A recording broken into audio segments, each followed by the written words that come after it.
Everybody, okay, so we're 2 minutes past 1 o'clock, and I'm just going to remind my other people in the same room as me, the co-facilitators, to mute their computers or to mute themselves while I'm speaking.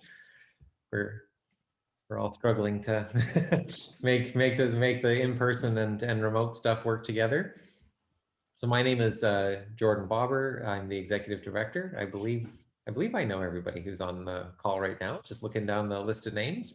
So thanks so much for taking your afternoon once again to join us for the continuation of our AGM. I'm just going to go over a few housekeeping things with you on Zoom just before we get started. So first of all, you'll notice something new.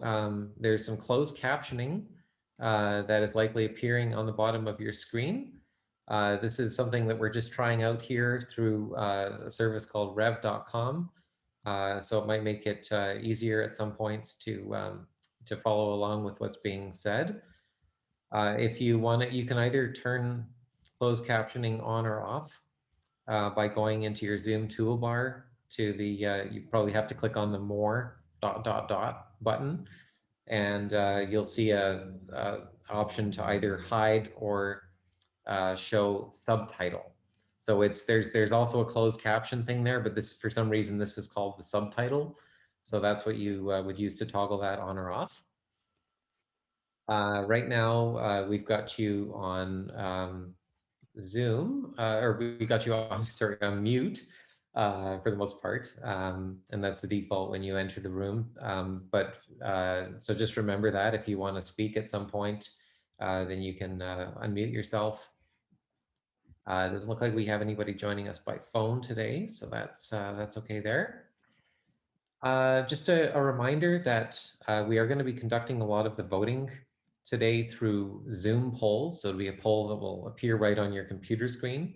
So if you're in a household where there might be multiple Green members looking to participate, it might be a good idea for each member to be logged in separately on a separate device, at least even for the purpose of voting, even if you're watching from the same screen. Raising hands. One of the best ways to get on a speakers list is to raise your hand through Zoom. And the way you do that is also on your Zoom toolbar. You'll see a reactions button, looks like a happy face. If you click on that, you'll see one of the options is to raise your hand. And there's also some other things you can do, like clap, put your thumbs up, all those other kinds of fun reactions. So do that to get the attention of the facilitators, and they'll make sure you get on the speakers list. If you have any trouble at all with raising your hand, feel free to use the chat to indicate that you would like to speak as well, and we'll make sure to get you in the on the list. There's also, you probably are familiar with the different views that you have the option of using for Zoom. There's the speaker view and gallery view. You'll find the button to toggle between those different types of views at the top right-hand corner of your Zoom screen. So you'll see it'll either say speaker or gallery, and you can choose one of those. Gallery is where you see a bunch of people on the screen at one time. And speaker, you will see whoever's actually speaking will be in the big screen. And with that, I will hand it off to Susan, who is our main facilitator, and we'll get things started. Thank you, Susan. Thank you, Jordan, and it's great to be back here 2 weeks later in the same room with everybody to finish up our business. So today is, actually, I forgot, we're going to start with Peter.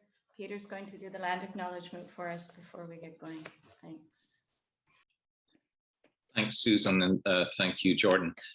Quay, I'd like to acknowledge that Abegoit, the island on which we live, work, and play, and our meeting today, is the traditional, ancestral, and unceded territory of the Mi'kmaq. I would also like to recognize that land acknowledgements are a small stepping stone along the difficult pathway of mending broken treaty relationships. In making them a routine and mindful part of our practice, We are participating in a small part of the healing journey that we must all make together to repair wrongs and to make this sacred land cherished and flourishing once more. Olaliak. Thank you so much, Peter. And it's good to see all of you back. I'm happy to see that we have quorum and a lot of familiar faces back with us today. So just a recap of our session from a couple of weeks ago, April 24th. At that meeting, we had our annual report, our financial report, the leader's address, Council Ombuds Committee elections, and congratulations to everybody there, and an overview of the results of the 2021 member survey, thanks to Barbara Dilla and Sally McDonald. Our members passed two motions, policy motions, the PEI Commission on a Sustainable Future for Farming and Protection of Pollinators on Prince Edward Island, including protection of honeybees and bumblebees from infestation by small hive beetle. And both of these policy motions are still subject, of course, to ratification vote by the membership at large within the next 60 days. We also began discussion on two motions. One motion championing citizens' assemblies for deliberative democracy and building civic capacity, especially on the issue of electoral reform. This resulted in a side meeting between proponents of this motion and members who had remaining questions and concerns. And we'll hear more about that discussion during this meeting. We began discussion as well with the provincial tax credit for renters of long-term residential housing, and a significant number of members indicated desire for more discussion on this motion as well. So it will also be up for discussion this afternoon. So following that recap, I would like to call this meeting to order. It is a continuation, as I said, of that AGM, and today's date is May 8th, 2021, and it is 1:09. I'd also like to introduce, I want to thank, first of all, Martin Rubin for being the co-chair last time, and want to introduce and recognize Patrick Levesque, our newly elected vice president, as the co-facilitator and co-chair of this meeting. As we know, in the green rules, it is common to have a co-facilitator, usually of different genders. The co-facilitator can take over for the facilitator if she or he should ever need to step away or would like to take or needs to take an active role in a particular discussion, and therefore needs to take off their facilitator hat. I'd like to appoint a notes taker, and Chris Marlon Pereira, if you're willing to do that, I would like to appoint you. And he has agreed, right, to that. Yeah, sure. Okay, thank you. So today's agenda for this session is, as I said, to go back through policy motions. First of all, we're going to have a continued discussion on the provincial tax credit for renters of long-term residential housing. We will then move to a review of junior high school projection numbers in Catchment east of Charlottetown motion. On to climate change investment fund. We'll go back to continued discussion for the championing citizens assemblies for deliberative democracy and building civic capacity. And then we will have our policy motion on bicycles and e-bikes in zero-emission vehicle rebates and financial incentive programs. And then we will move on to the governance motions, the notice of vacancy bylaw, an amendment to Bylaw 3, modernizing the structure of provincial council motion, and an amendment to Bylaw 5. So now I would like to pass it back to Jordan.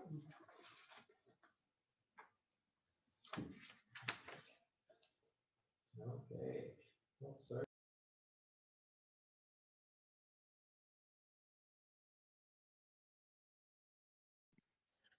Okay, hello everybody, back again. I am just going to give you a very quick recap before we get started on the process that we're using called Green Rules. And so I'm just going to get that up on our screen.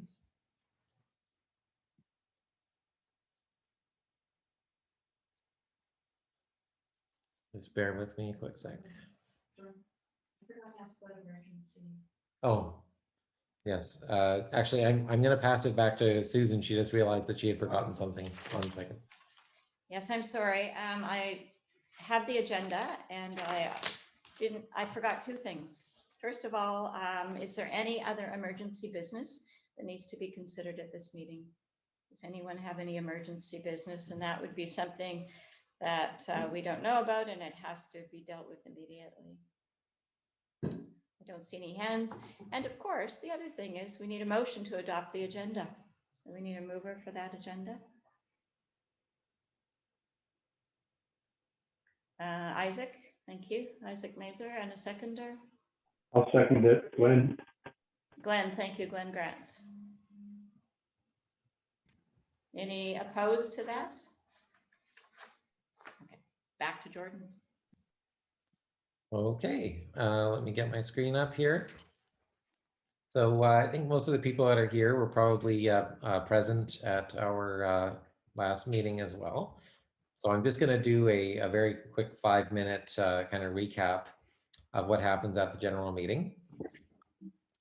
So when we always start with presenting and understanding the motion. So the motion is read out. We'll also display it on the screen, and we can share a link with you for the motion if you want to read it on your own device. We take a moment of silence to consider the motion, think about any questions that you might have about it that you need to understand, and the facilitator will call for any questions of clarification. So this is just to make sure that everybody's brought up to the same level of understanding about the motion before we go on discussing it. There's also the opportunity for friendly amendments. So this is basically if there were any discussions that the motion originator had with other members that led to some small changes that they'd like to make, they can let us know about that, and we'll proceed with adopting those friendly amendments on a non-objection basis. If there are any objections to a friendly amendment, then it gets treated like a regular amendment, and we have a full discussion about it. Then during the discussion, you'll see that our facilitators will use a number of different polls. Not every poll is going to be the deciding vote poll, but they'll just poll you to see how the meeting is feeling about a particular motion, whether we need more discussion, whether we're ready to move on to a deciding vote, or whether there's any other course of action that's needed.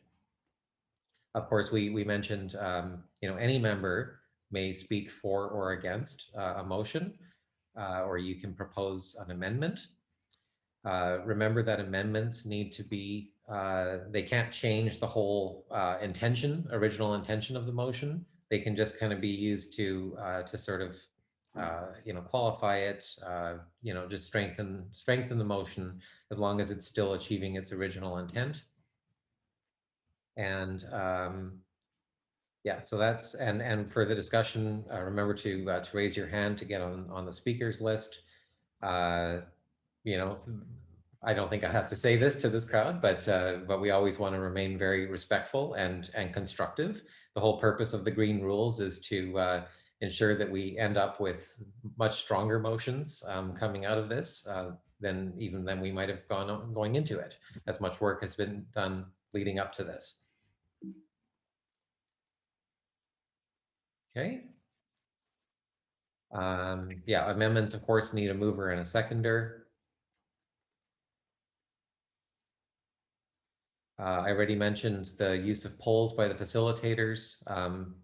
If a discussion continues on a motion for more than 10 minutes, the facilitator may poll the meeting at that time just to see how to proceed, whether we're ready to move on to a final vote or not. Or potentially invite any disagreeing parties to have a meeting in the side, in which case we'll create a breakout room in which that discussion can continue while we proceed on to other motions. And the folks in the breakout room can then report back to the meeting afterwards towards the end about any agreements that they may have come to about amendments and such.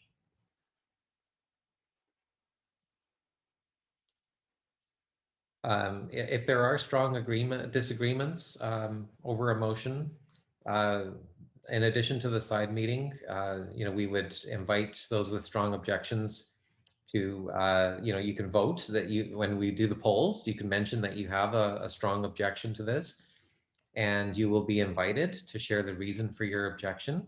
And so you should be prepared to let us know, what it is that concerns you about the motion, whether there's a particular green value or values that you believe is at stake, This will help others understand, where your objection's coming from, and may be able to suggest a motion that could address your concerns.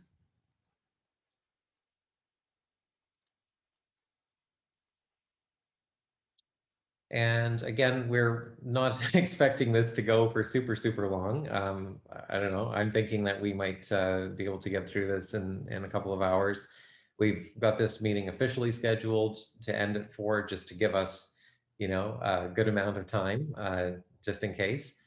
And if we end up getting closer to the end of that time, and it looks like there's still things that are unresolved and need more discussion, then we can have a vote at that point about whether to extend the meeting or how to proceed.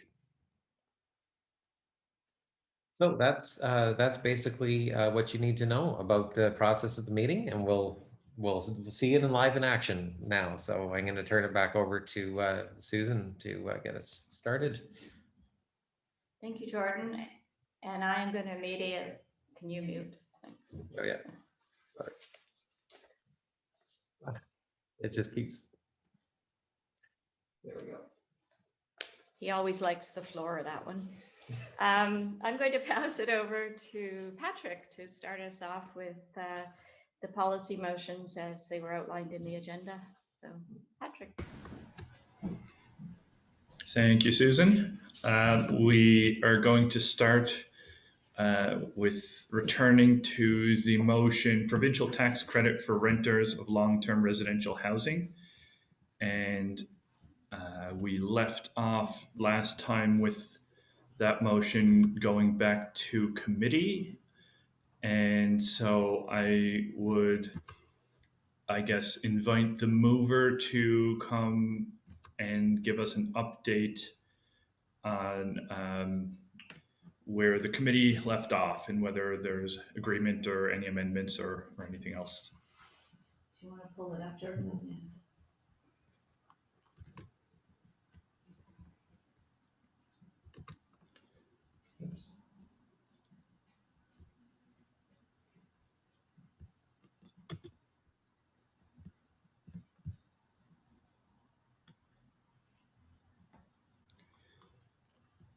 So Darlene, you can go ahead and fill us in. We're not going to read through it again because we read through the motion before, but it's up on your screen now if you, as a reminder.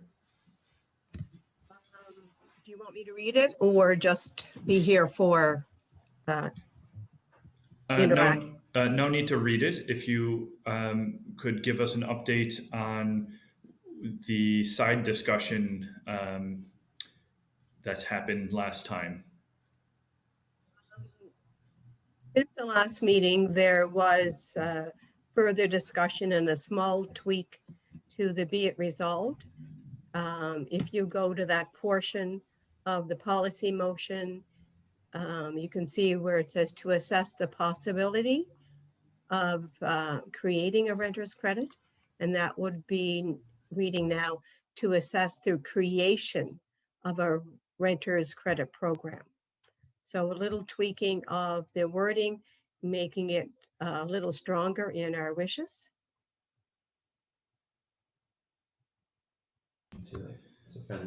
So we're treating this as a friendly amendment. So I guess we'll first ask if there are any objections to this change.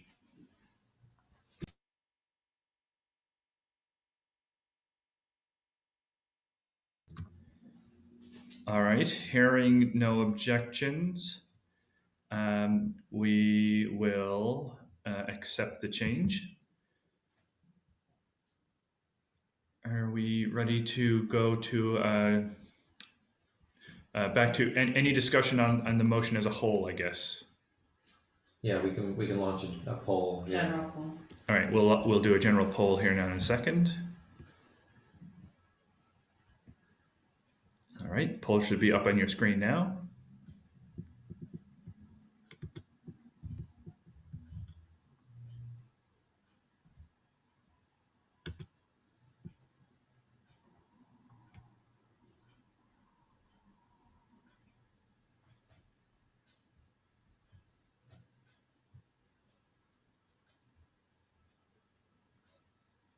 Okay.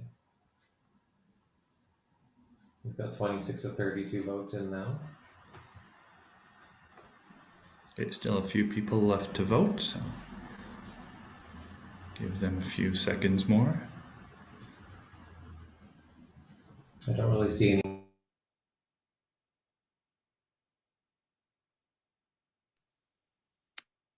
Okay, Jordan put up the result of the poll. So we are looking like we have pretty strong consensus in supporting the motion. A few neutral and a small number of who strongly oppose. Do we need to? I see there's one person that needs information too, or clarification, so maybe find out what they need to. Yeah, so for those who needed further information, if they could, if they would like to interject now and let us know what more information they need. Patrick, that was myself, Isaac Mazer. I believe that I was in an out of breakout group when this was introduced. So I feel a little bit, I'm not ready to vote because I'm not fully comprehending what I'm voting on. So if there could be a very brief summary, that'd be great. Even 30 seconds to tell me what exactly is this. Okay, that's off. A summary of the motion as a whole. That is correct. Just a quick run through. It doesn't have to be. We don't have to read through the whole thing. Just a quick summary so that I have an idea of what there is that I'm voting on. Okay, Darlene, do you want to take that on? Sure. In recent year or two, we've seen many stories where affordable housing has become a major challenge in Prince Edward Island for lots of reasons, be it Airbnb, a larger population, not public housing. So what can we do in a province to help low and middle income people to afford what has become a very costly part of living in PEI, which is long-term residential rent contracts? So there could be a renter's credit designed, developed, and offered to people who are being challenged to meet their monthly rental commitments. Okay, thank you, Darlene. Isaac, is that any further questions? No further questions. I just wanted to say thank you. Wonderful. Okay. We did have a few people who had objections to the motion, and I see some discussion happening in the chat right now. Just for the benefit of anyone who's joining by phone, I'll just read a few of them out. Do you want to maybe invite them to speak? Or yeah, maybe, yeah, I'll invite those who have objections if they want to speak now.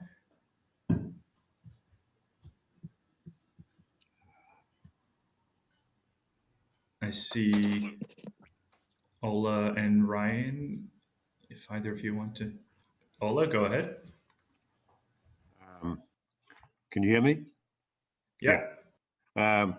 Well, I think if you compare to, say, the mobile transfer that the province is doing all right, this puts a lot of money in, and the effect will be biggest with the highest income earners, and the lowest income may get little or nothing at all. So the fact that it's a tax credit doesn't mean it's free. It just means that nobody knows how much money it costs.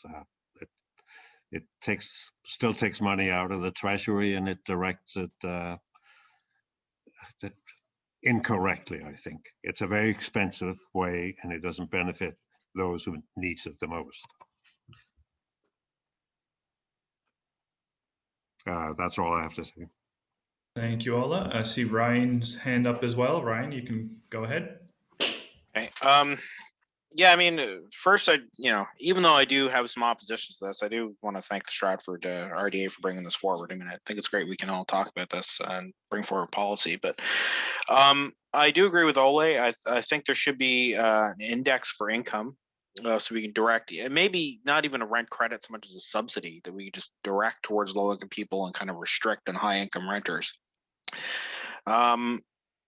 But I mean, kind of overall, like, I mean, the whereas statements here are all kind of invoking the housing, crunch that we're in as a reason to introduce such a program. And I don't think it directly, like, the housing, problem we have is really based on a limited supply of housing. We're not doing anything to increase the supply of housing with that. So I mean, it's, I would be more in favor of the province, for instance, starting a massive public housing or social housing construction program to just increase the housing supply rather than creating a subsidy to provide for tenants. I mean, ultimately, at the end of the day, this is really, kind of putting the burden of assisting with higher rental rates on people who own homes, because they're going to pay taxes and not receive any benefits, and people who rent are going to be getting a subsidy for it. I mean, I did propose a series of friendly amendments to this. I think if those were adopted, I could probably move to support it. But at this point, I think I sit in the minority that opposes it. So, but I think that, it looks like a lot of people do support it, so probably just move to a vote after this. Could I respond? Go Yeah. ahead, Darlene. There has been several initiatives with regard to building more housing and directing that housing to low-income renters. And one group ran into the difficulty of finding, especially in the Charlottetown area, building lots. And when they believed that they did have an area where they could acquire a building lot, the area didn't have public housing. So they thought that would make it less attractive to some people who were not people who had their own cars.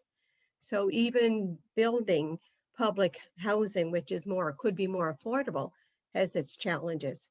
And then you add the fact that building costs have gone through the ceiling, and how many units could you build? It, again, is a financial question. Not an easy one to address. So going that route will have its own challenges. If I could speak as from the District 5-6 RA and a supporter of the motion, I don't disagree with anything that either Ola or Ryan have said, but I think we need to keep in mind that the purpose of this motion is to direct the party to create a financial feasibility study. And I think many of the questions or the points that are being raised and the concerns are things that would be discussed as part of that study. That's all we're asking for, is consideration that a study be conducted and look at the feasibility of creating a renter's credit, which has shown benefits in other provinces. And if there's a concern that low income, moderate income individuals or renters won't benefit, then that will be found as part of that study. And then perhaps the renter's credit won't be implemented here if it doesn't address those kinds of concerns. And this motion is not meant to solve the social housing issue. Though there are other initiatives that the party can undertake and has talked about support. So I don't want us to look at this motion as if we pass this and we do this, then we don't deal with the question of social housing and other issues that need to be addressed. It's not one or the other. It should be all. Anyone else want to jump in here, or any of those who expressed opposition before, if your concerns have been addressed?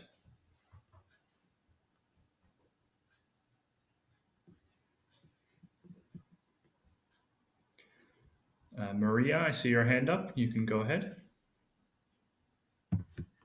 I wonder if the concern is that people are not sure if the tax credit as such is the best instrument, whether the study, where there would be an amendment, that the study would be to determine an instrument, a policy instrument to ensure that the problem is that the societal problem, which is that low and moderate income residents can't find any housing.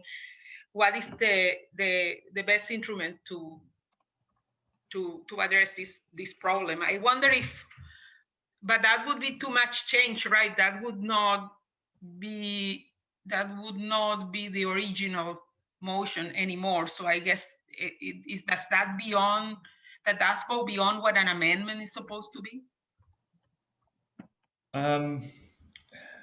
It might be. Hard to say for sure, but that might depend as well if, on the movers, what they think of that. Any other comments at this point?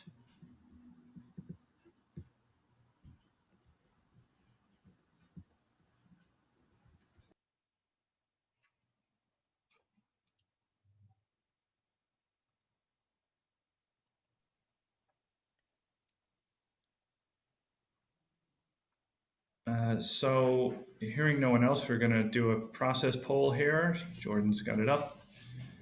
How we should proceed.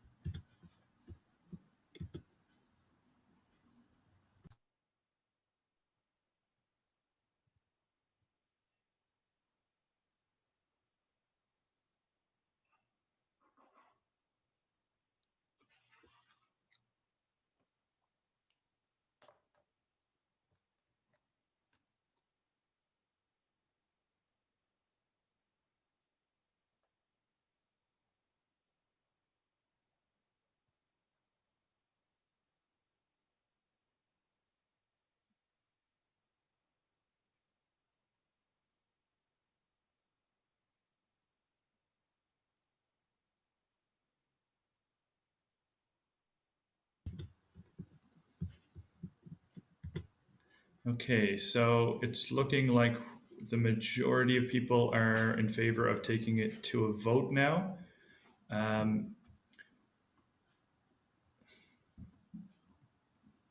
Are we okay taking it to a vote now? I guess you could ask if those that said that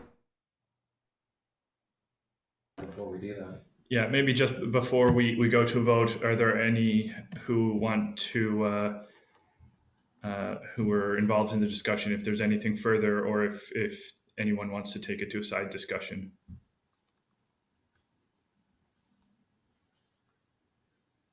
Could you scroll it down to the original amendment? To the original motion?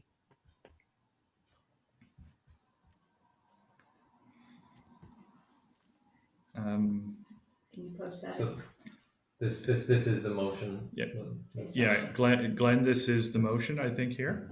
I'm not sure what you're... All I can see on my screen is whereas 3 other provincial jurisdictions. I guess, is it possible to scroll back to the motion, away from the whereases? Scroll up. Okay, scroll up to the, okay. Yes. There, yeah.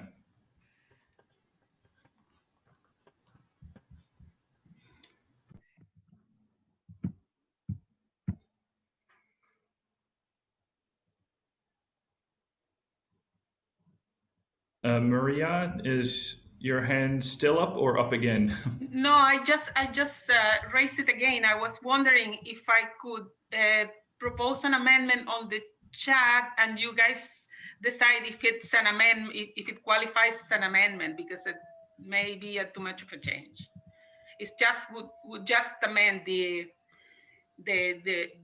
therefore be it resolved, the resolution itself. Just 1 second.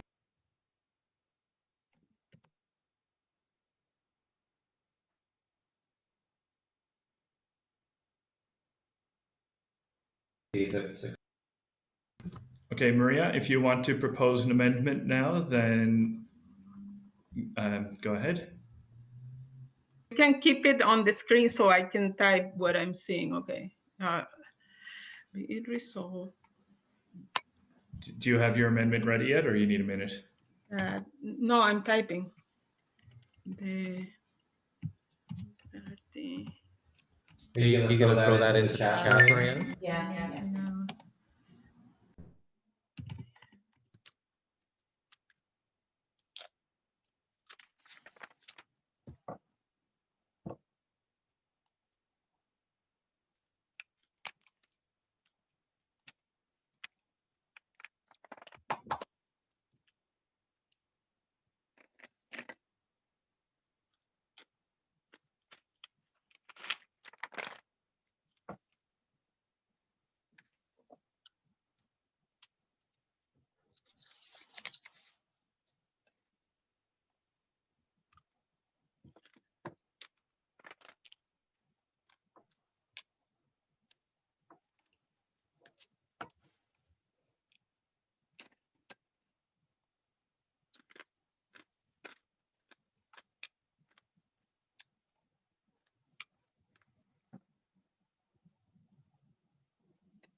Are there any other, okay, here, Maria's got her amendment in the chat now. I'll just read it out here. Be it resolved that the Green Party propose a financial feasibility study to assess the creation of the renter credit, possible subsidies, incentives for cooperative housing, and other policy options to, I guess there's more to come. I think to assess.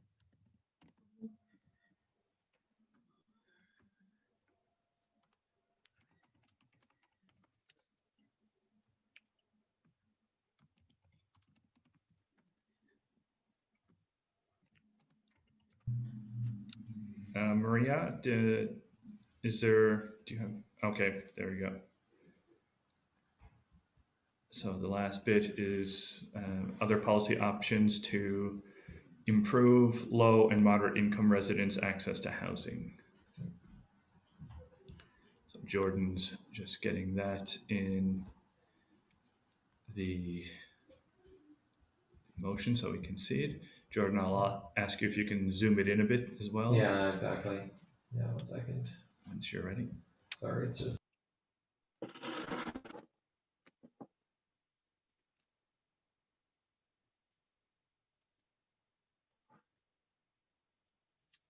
All right, so we've got a motion. We need a seconder. So do we have a seconder for Maria's motion here? Just one other thing, Maria, I am assuming this is to replace the existing resolution, or is it an additional one? Yes, but my first question was if this fits the definition of an amendment, because an amendment is supposed not to change the intent of the original motion. So I wasn't sure if it was too much of a change.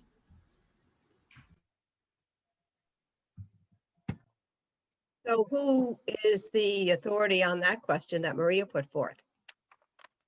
There's no authority. You, Darlene. Yeah. The authority to answer the. That's Darlene if she. Yeah. So So first thing, I will ask if there's a seconder for this motion. Then we'll figure out if it changes the intent of the motion or not. Teresa here, I will second it. Okay, thank you, Teresa. So Darlene, I will ask you as the mover, do you feel that this amendment changes the intent of your motion?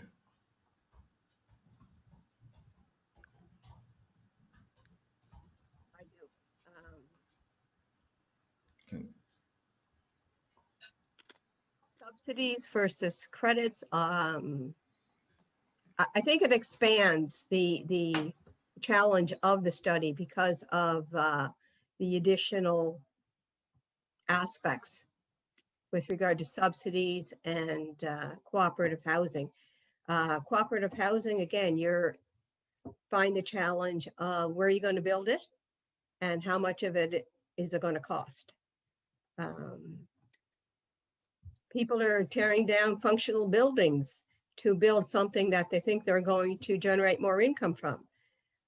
Building lots are rare, and if you found one, you'd be competing with commercial people to gain access to it. So it's again, a big challenge to add to the housing, low-income housing that the province now manages in one form or another. And the subsidies, I think I would have to understand more as to what form they could take.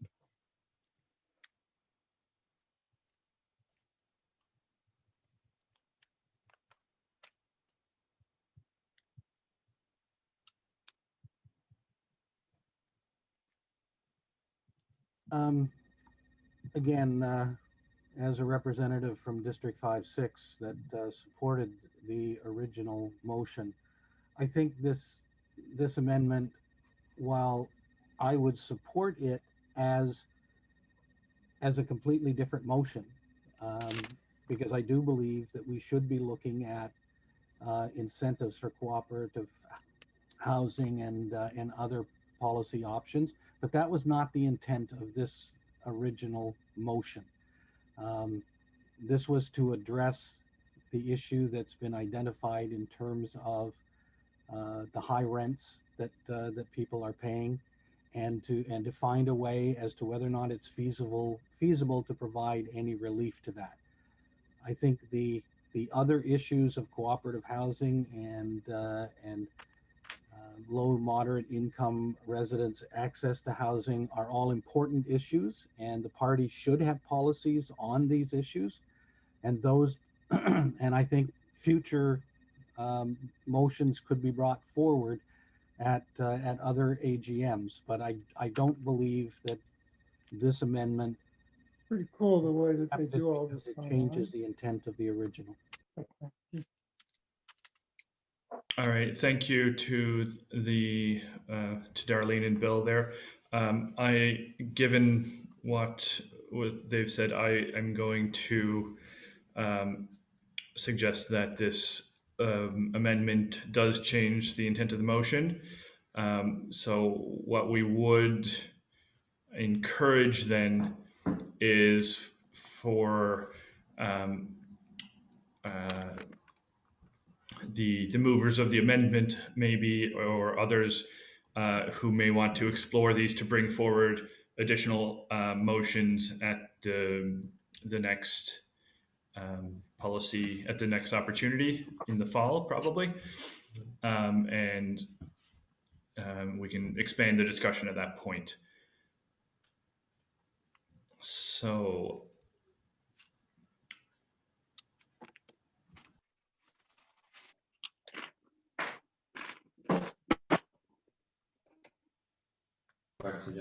okay, so we're gonna do another poll here just to see where we go from here. Here we go. If you can fill that out.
Okay, here we have the results. So again, so most people understand and support the motion or are neutral on it. I think at this point we'll ask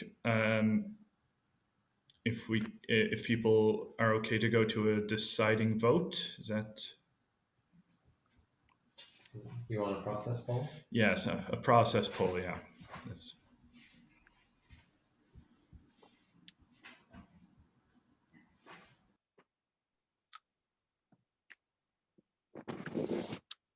so if people could fill this out again.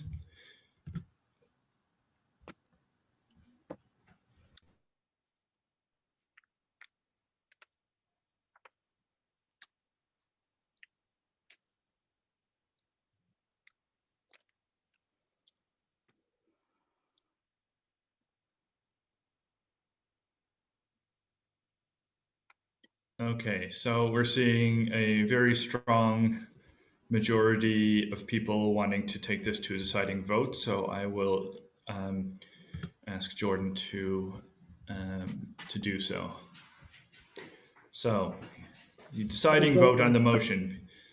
Probably vote 10 times in the discussion of this one thing, because process votes, are you ready to vote? You understand it? You want to have more discussion? Are you ready to move to a final vote? It's good. I mean, it's neat. I think he does it. I think he does. Very efficiently aligned. We'll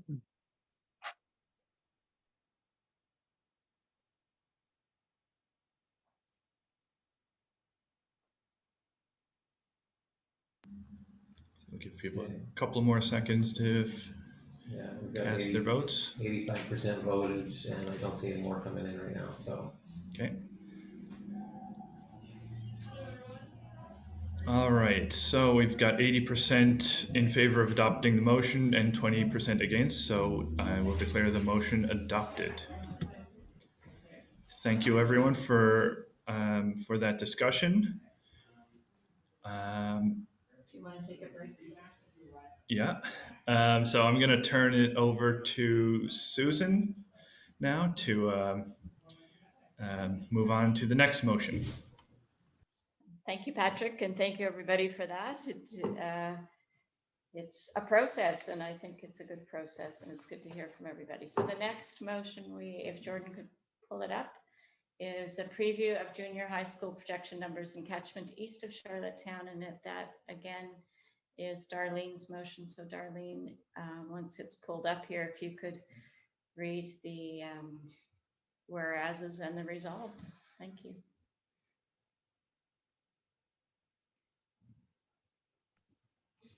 Bill and I were sharing the duties for the Stratford RA. So if you don't mind, he has agreed to read the whereases on this motion. We'd love to hear his voice. Thank you. Thanks. Whereas the town of Stratford is growing annually with a total current population of approximately 11,000. Whereas building permits for the town of Stratford detail residential builds for 2017 through 2020, totaling 422 projects, an average of 105 a year. Whereas most of 2020 was impacted by COVID-19, resulting in all aspects of island life being negatively impacted, including growth through immigration and migration. Whereas 2 of the 3 junior high schools in Charlottetown are over 60 years old and have limited possibility for expansion. Whereas a 2018 paper on school-age population produced by the town of Stratford projects a junior high population high of 591 and a high school population of 700 by 2026. Whereas the town of Stratford has recently purchased 170 acres for the community campus and drafted a master plan to include a high school, sports fields, and possibly a junior high school. Whereas the school catchment east of Charlottetown includes Stratford and smaller communities such as Hazelbrook and Alexandra, pointing to a school demand higher than that projected by the town of Stratford as a single community. Whereas there is a commitment from the Department of Education to build a new high school in Stratford. Whereas there are providers of enrollment projection schools whose work is not dependent on national census data and utilize data that is current from locally produced sources. Whereas a more responsive projection tool would benefit all islanders and not just those highlighted by the example of Stratford, Charlottetown, and adjacent communities. Therefore, be it resolved that the Green Party seek that the government address the issue of junior high classroom numbers through a study which uses statistics and data produced locally with the intention of addressing the question of constructing a new junior high school in Stratford. Thank you, Bill. We're just going to take a moment for everybody to think about that and jot down any questions or need for clarifications they might have.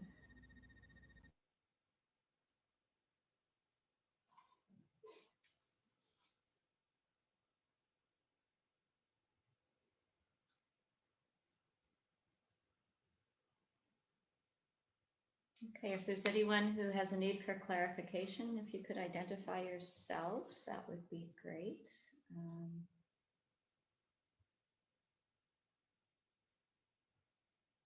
You can do that either by raising your hand, or if you can't do that, jot it in the chat.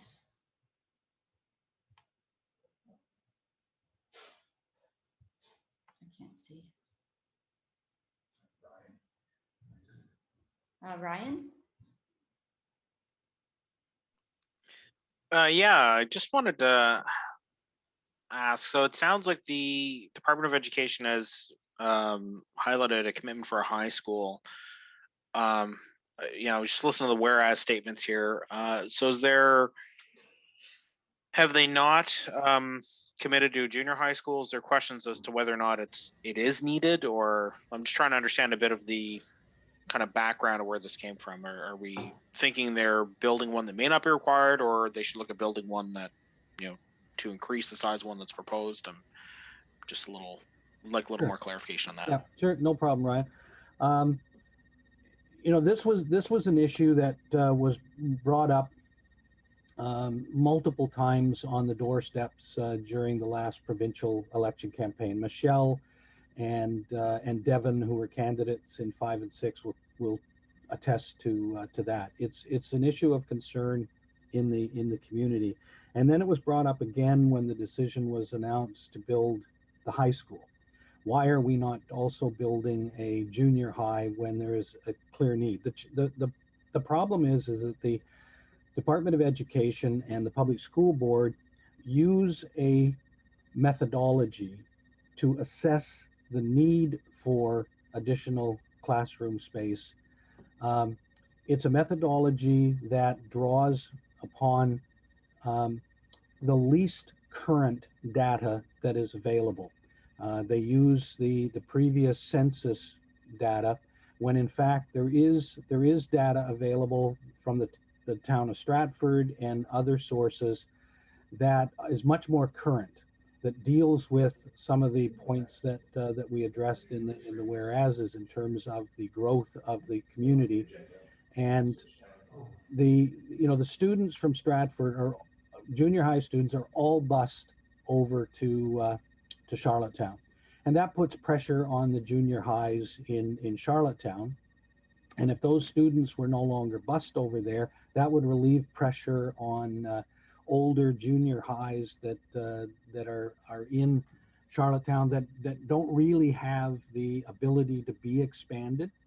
And so our feeling is, and what we were hearing from people in Stratford is, if we're going to be building a new building in Stratford to house a high school, why are we not also at the same time building a junior high and consolidating all of that for not just the town of Stratford, but communities of Alexandra and others that feed into this, So that's our rationale for it, that the Public School Board is using a methodology that uses outdated data. And we're just simply saying, let's use the best available data. And if that data shows there is not a need for a school, then I think people can accept that. But right now, it's using, we think, bad data. So Ryan, does that answer your concern or your need for clarification? I think so, yeah. So if I gather then it just that the feeling is in around Stratford that the Department of Education is using some kind of an outdated metric to decide upon their facility requirements. So we're looking to update that. Yeah, and they're using that same methodology across the island. It just so happens that Stratford has a particular issue right now, and if there are other communities across the island that feel they need an increased high school, elementary, junior high, whatever, we're still stuck with using a process that uses incorrect or outdated data. Thank you, Bill. Maria, you have your hand up.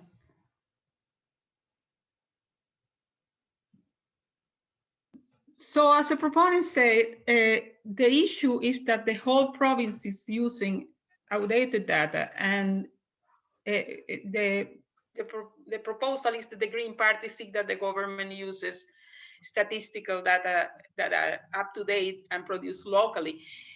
Does this really need to say, given this is a policy for the Green Party of PEI, that this is with the intention of addressing the question of constructing a new junior high in Stratford? I know that that was the driver, but is that too specific for a policy? It's a question. Bill? I'm not exactly sure how to answer that, because I don't know what the broader Green Party policy is on motions to address specific issues. Yes, this motion is designed to speak specifically to the Stratford issue, but we also believe that it is broad enough that if it was adopted, that it has impact and effect across the province. And if it is the Green Party's policy that it does not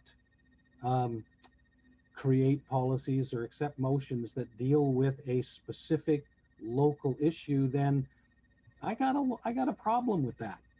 So unless somebody can explain to me why a motion that addresses a specific issue in a specific community would not be acceptable to the Green Party, then that I don't know how to totally respond other than to say I believe that there should be room within party policy to address specific local issues as well as provincial-wide issues. Thank you, Bill. I noticed that Pauline and Sarah in the chat had similar concerns. Have they been answered?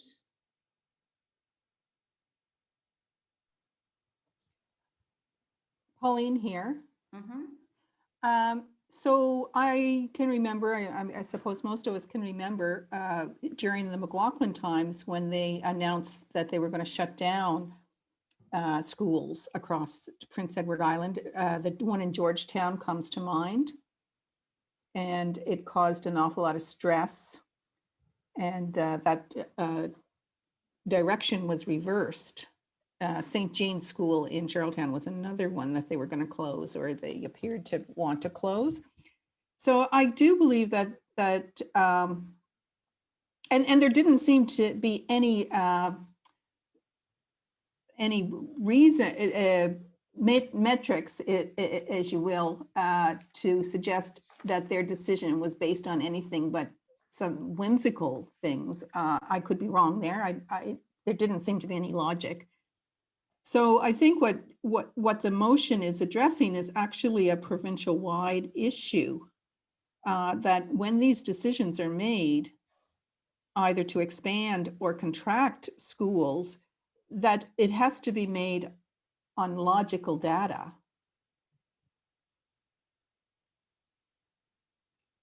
Thanks, Pauline. So I guess I would suggest widening out the resolution. I guess that's all. Bill, did you want to comment on that? Is that something you considered in your? Well, perhaps I would not have a problem with widening out, of accepting a friendly amendment that speaks to that. I think the preamble to the motion does address that in the whereases, that we are talking about a province-wide issue here.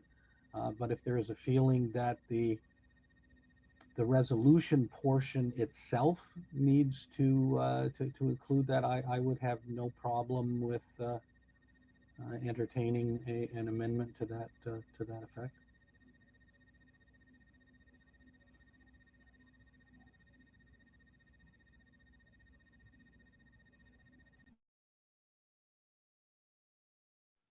So based on that, would anyone like to propose an amendment?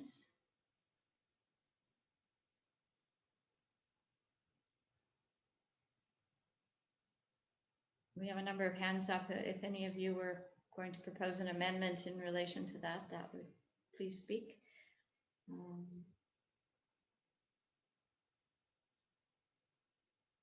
I could type something on the chat. Okay. Just give me a few seconds. Okay, I just noticed that David, you think it's a good idea. Do you have an amendment to propose? David Woodbury, you had your hand up. No, not a specific wording for an amendment. I would be happy if Maria could type it. I don't have my laptop and I'm working on a iPad and a phone, and it's excruciating for me to type. So I'm happy to let Maria do it. Okay, I'm wondering while Maria does that, we have Andy Black had his hand up next, whether there are concerns that haven't been addressed for you, Andy. Yes.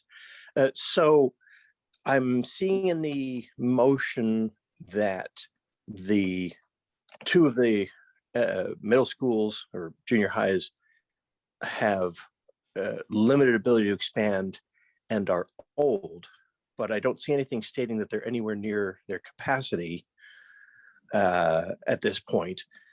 So that kind of hints that to me that maybe there's nothing wrong with their capacity, but that Stratford people don't want to cross the bridge, deal with the traffic, understandably, and go to an older school, and they'd like to have a nice new junior high of their own. So are the old buildings anywhere near capacity and unable to contribute to solving the projected shortage of school space? And then there is a third one that doesn't indicate that it's either old or unable to expand. So is this really more about not wanting to cross a bridge? And maybe eventually that makes sense. But, you know, there's also a budget. How about we pose that to Bill? We love crossing the bridge, Andy. We love Charlottetown. This has absolutely nothing to do with not wanting to cross the bridge to go to Charlottetown, or that we don't want to send our kids to older schools. The reality is that the numbers of junior high students is increasing. That has been highlighted as part of this. The existing junior high schools are at or very close to capacity, and if Stratford continues to grow in the way that it has, and Charlottetown is also growing, that those schools are going to be overcrowded at some point in the next few years.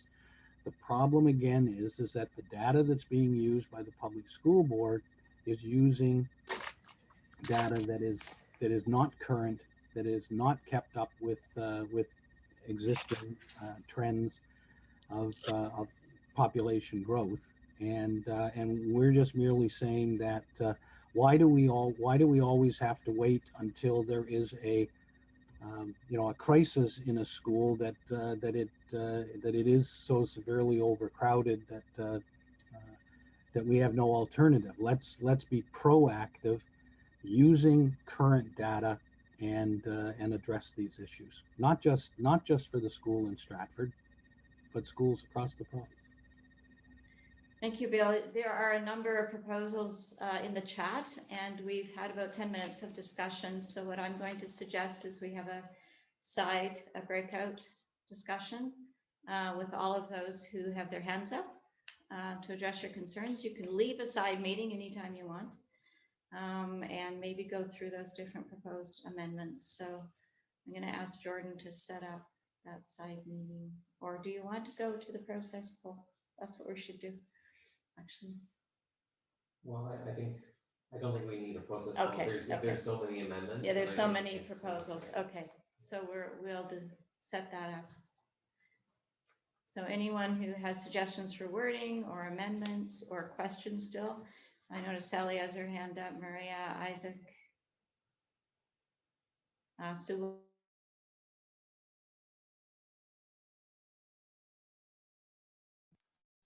Okay, folks, so I've just opened up a breakout room for the school catchment areas motion, and you can actually move into that room if you like. You should see a, oh wait, am I losing people going? Is everybody going into that?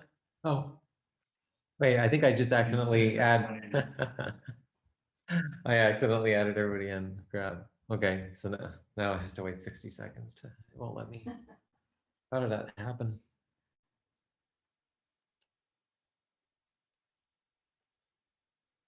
Jordan left the room and took everyone with him. Yeah, sorry, everybody. I'm not sure what I accidentally did there, but it looked like I might have moved everybody into the room. It'll take 60 seconds until everybody's back with us here. Stand up for 30 seconds and breathe. Okay. Take a break. Right there.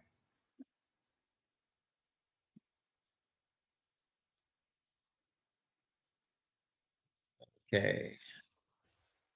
18 seconds to go before it's completely closed.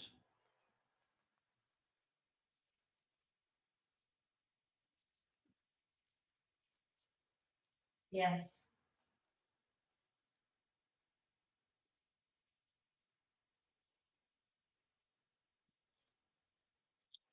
Okay. So we should be all back together now. Sorry about that, everybody. Looks like I accidentally managed to put everybody into the room temporarily, and then it took 60 seconds to close it back down. So I am going to I'm going to recreate this room here, and you will have the ability to enter it. Okay, so if you look in your Zoom toolbar, you should see an option to enter breakout rooms, and there's a room that's called School Catchment Areas. So anybody that would like to go to that room can just simply go in there on their own. Or I can assign you manually if you're having any trouble getting into a room, if you're not finding that tool on your side. They can still see the chat, right? Yeah, you'll still be able to see the chat that we've had so far in the meeting. So there's a number of amendments that have been proposed, and the purpose of the side discussion here in the breakout room would be to try to put those things together and agree, hopefully, on an amendment that can be brought back to the meeting. Okay. So I see there's a few people going into there right now. I see Darlene would like to be there. Okay, I will move you, Darlene.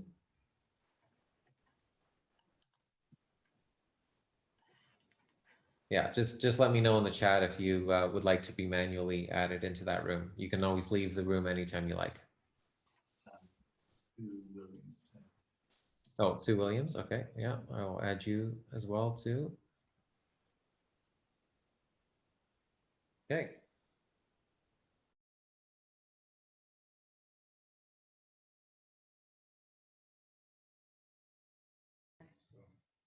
We're going to take a 30-second break. We'll be back in 30 seconds. So,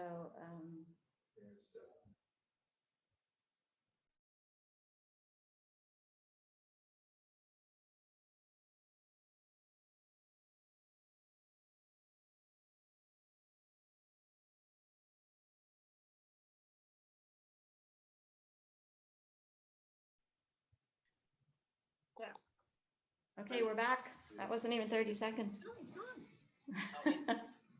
Okay. I'm having trouble getting. But okay. So quick question, Debbie, is Debbie gone to the room? Because we're trying to figure out how it would work. So Debbie will continue with Anna's comment. It was making sense for. If you would both like to discuss the motion that's in the breakout room, go ahead, and we'll call one of you back if we need to. Or if one of you is not going, then please, Maria, you can tell us on WhatsApp, okay?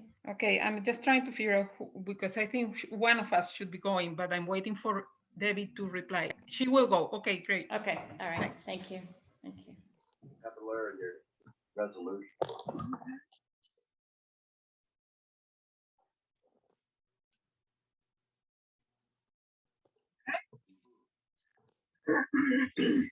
Now, No, there's no whereas. You are looking at Greg Bradley's. Okay.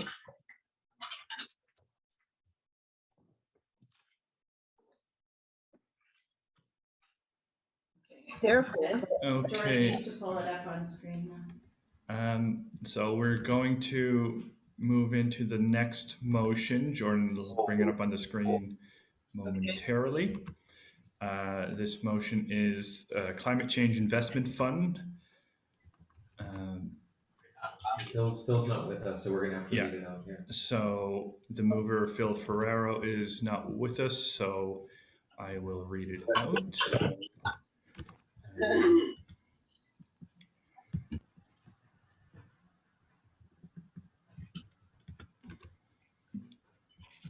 I can't quite make it out. Okay, so The breakout room just kind of collapsed. Oh, yeah, sorry about that. I'm gonna reopen that. That was another mistake there. All right, just hold tight.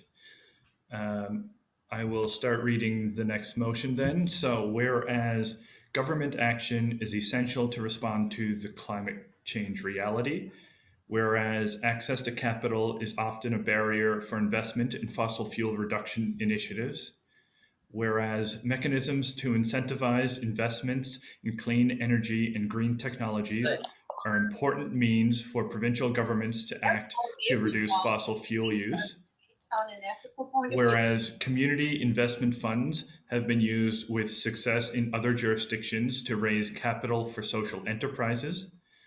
Therefore, be it resolved that the Green Party of PEI seek that a government-sponsored Climate Change Investment Fund, CCIF, be established to support and encourage investment in enterprises that can bring forth a reduction in fossil fuel consumption in Prince Edward Island. This CCIF would facilitate the reduction in fossil fuel usage through a program whereby the provincial government would offer tax credits for those investing in enterprises that provide goods, services, and technologies that reduce fossil fuel usage, as well as businesses that practice regenerative agriculture and forestry by sequestering carbon in the soil. The program could be modeled on the Nova Scotia Community Economic Development Investment Fund or other similar initiatives. So I will leave, we'll take a moment here for everyone to read it and to come consider if you need anything clarified with this. I'll just take 30 seconds here.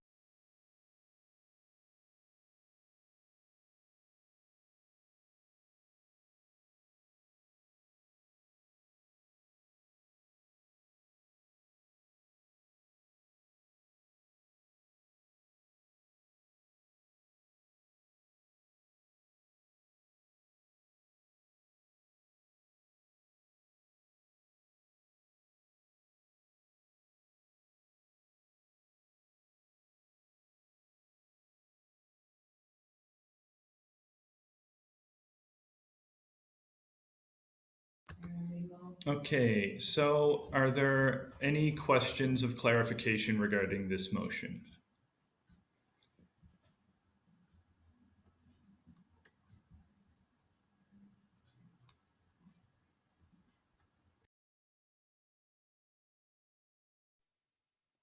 Can we see who moved or who's sponsoring this motion?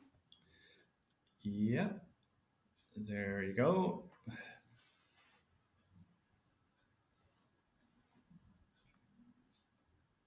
So we can do a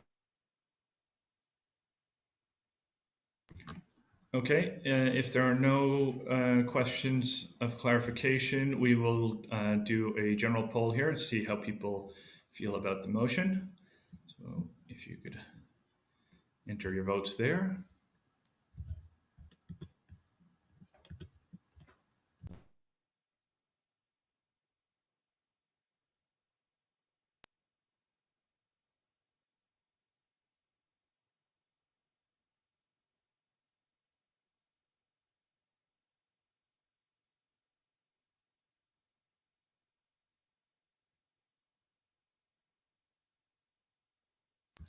Just while we're waiting for people to cast their votes, I'm just seeing Barbara Dilla in the chat, noting that people in the breakout room will miss this motion, and that is true. And unfortunately, that's about all we can do. You can't be in two places at once. So hopefully, this is part of the reason why we have made a lot of efforts to try and have some of these discussions in advance online. So hopefully if people had things, they will have put them in. Okay,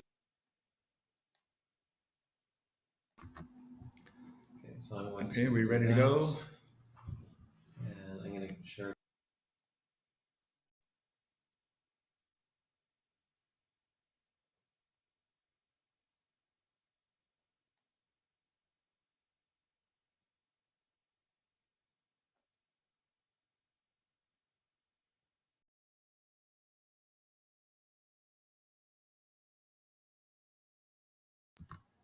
Okay, Jordan just posted the link to the motion as well. Here, Jordan, do we have that poll?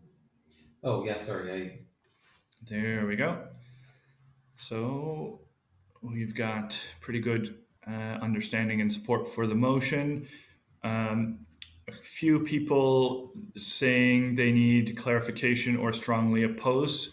So I will ask at this point if any of those people have either if you have anything you need clarified in the motion, or if you strongly oppose, if you want to jump in now, and hopefully we can answer.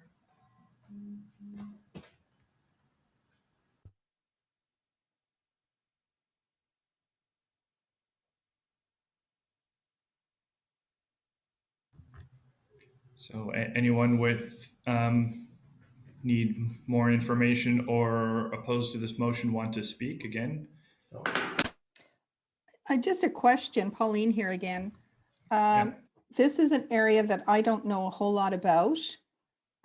So I'm just wondering if maybe Ola can maybe answer this question. Do we have anything like that right now on Prince Edward Island? Yeah, so any of the motion mover is not here, but if any of the seconders want to jump in to answer that. I'm sorry, I lost a little track of what the question refers to. I'm not quite sure which motion which item we're talking about. What is it you're referring to? Whether we have it on the island? Do we have? Yeah, just so I guess that this is what I'm sort of getting from this is the CCIF. So is that sort of like what we used to have, where you could buy your solar panels through an RRSP? Yes, it's similar to that, I believe. And I think it still exists for certain things. I'm not quite sure, but they took it off the solar panels, probably for partisan reasons. But anyway, it's similar to the program they had on solar panels. And what is the advantage of doing it that way over other possible models? That I'm not sure. I think it, if there's any objection, again, it is, it's geared toward the people that have money to invest to begin with. So but that's not a bad thing. If you want to start a business, you have to find people who have the funds to invest. So that is what this does. So this is. We bought some solar panels through the program, and the whole thing was a little bit opaque, exactly to find out how it worked. So but I think anything to promote green business should be supported. Thank you, Ola and Pauline. Anna Keenan also in the chat added that this enables local investment in local solutions rather than local solutions needing to access big investment funders. Yeah. Are there any other questions where people need more clarification, or anyone who objects strongly to this want to voice their opinion here now?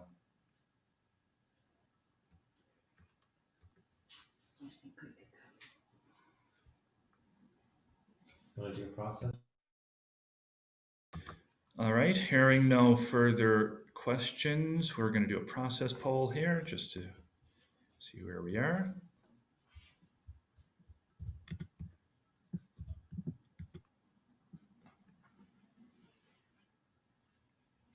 Just while we're waiting, see Roy Johnson adding in the chat here as community initiatives with a broader range of energy options. So.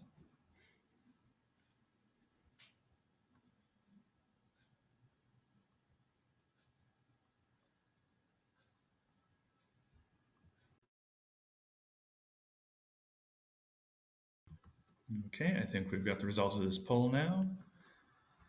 Oh, 100%. Wow. All right, I guess we will proceed to a deciding poll.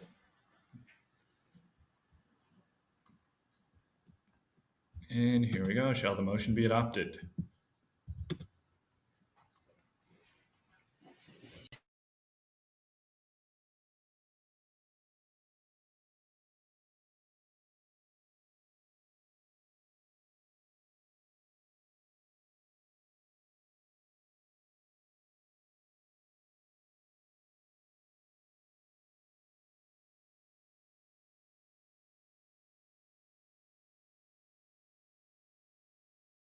Okay, and the results are in, and we have the motion is adopted with 94% support. All right, congratulations to the movers. Susan, are we heading back to you? Sure. I get echo. That's nice. Thank you, Patrick. Anna, I think now that you're here with us, we will go to the continued discussion on the motion championing citizens' assemblies for deliberative democracy and building civic capacity, especially on the issue of electoral reform. And we left you on the 24th of April in a discussion. Maybe you can catch us up on the outcome of that discussion, whether there was any changes to your motion as a result of that discussion. Sure. Yeah, I can outline the discussion that happened in the breakout room. So in the breakout room, I think there were about 6 people there. There was one person with concerns about it, as well as a few other supporters who sort of wanted to be part of the discussion, and a member of the Fairness Committee also joined us. The person with concerns expressed discomfort with a number of aspects of citizens' assemblies, including questions about how citizens are selected for the process and their expertise, how it differs, how an assembly differs from a consultative process, and whether or not the government would take a citizens' assembly's recommendations seriously, considering that they currently ignore or are quite selective with citizens' input in other processes. And the perceived high financial expense of the process. So then I responded to each of those issues in turn, explaining, largely explaining how citizens assemblies work and why I think each of those issues can be addressed.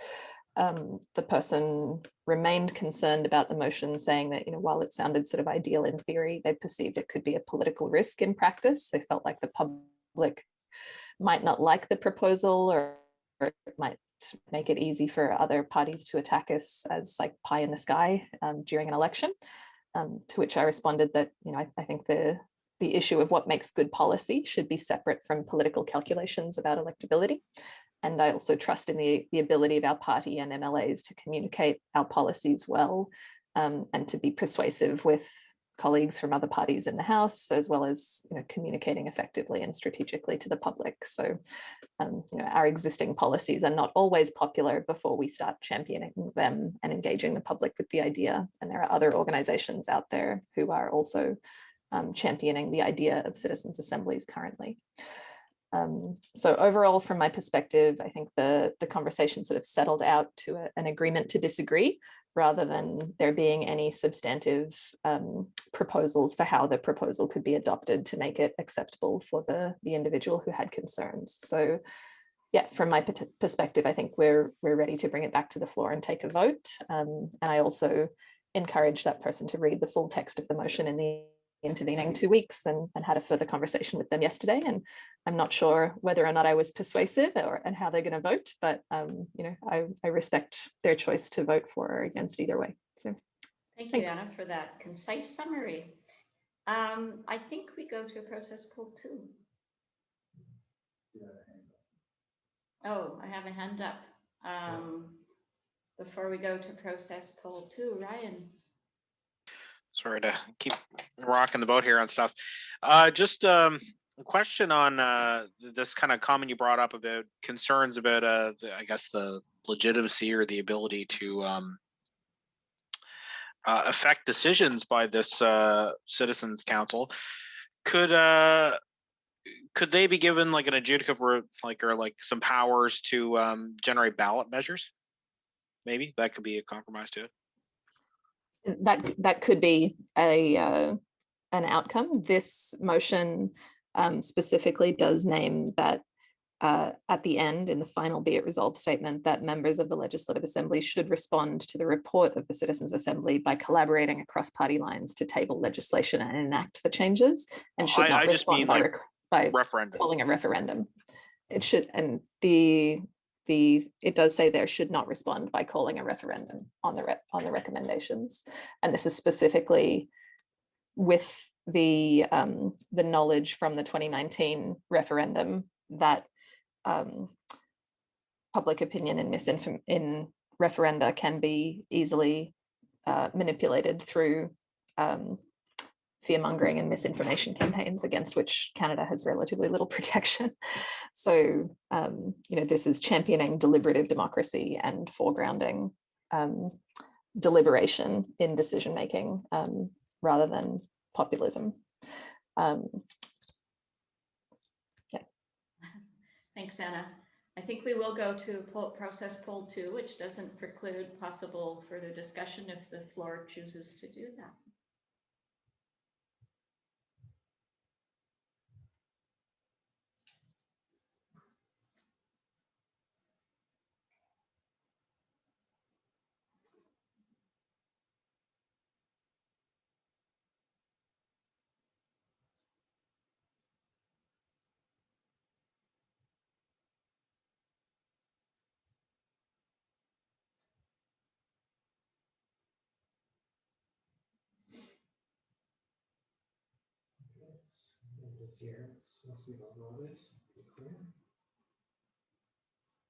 Okay.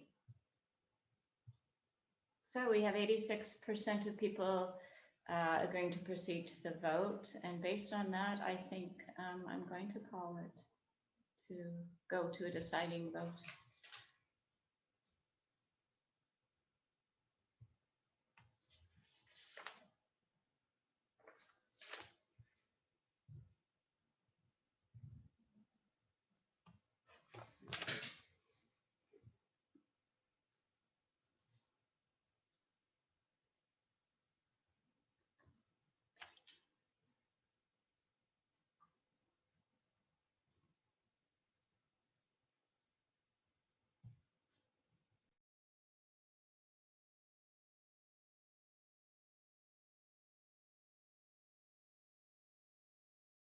31 of 35 voted.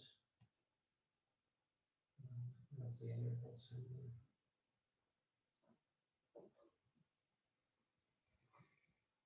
shall the motion be adopted? 87% in favor of adopting the motion, and I would say that is passed, and congratulations to the proponents of this motion. Thank you. Okay, we have one more motion, and then we will go back to the ones that are being discussed. So the next motion is include bicycles and e-bikes, pedal assist bikes, and zero-emission vehicle rebates and financial incentive programs. And Omer, I believe Omer's with us.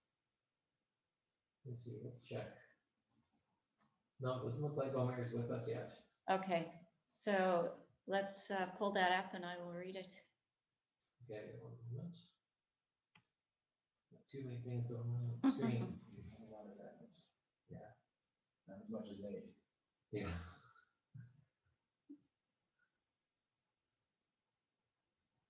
Okay, so we are dealing with, oh, sorry, which one did you want me to bring up now? Number 5 there. No. The e-bikes. Yeah. With Omer, okay, yeah.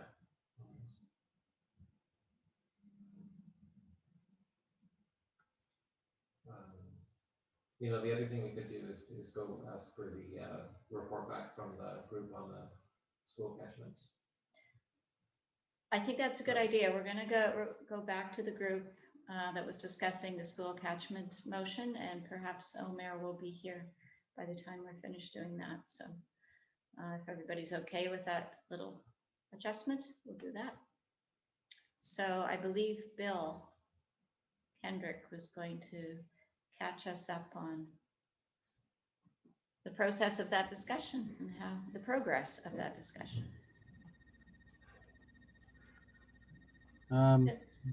Yes. However, I have run into a slight problem in that in my effort to leave the breakout room, I left the entire AGM and had to come back in, which resulted in me losing the information that was in chat that we're going to use. So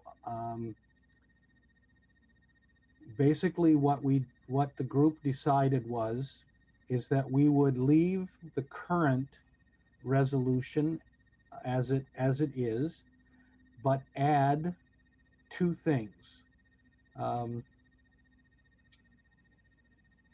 One was in the existing resolution where it says which uses statistics and data, that we would add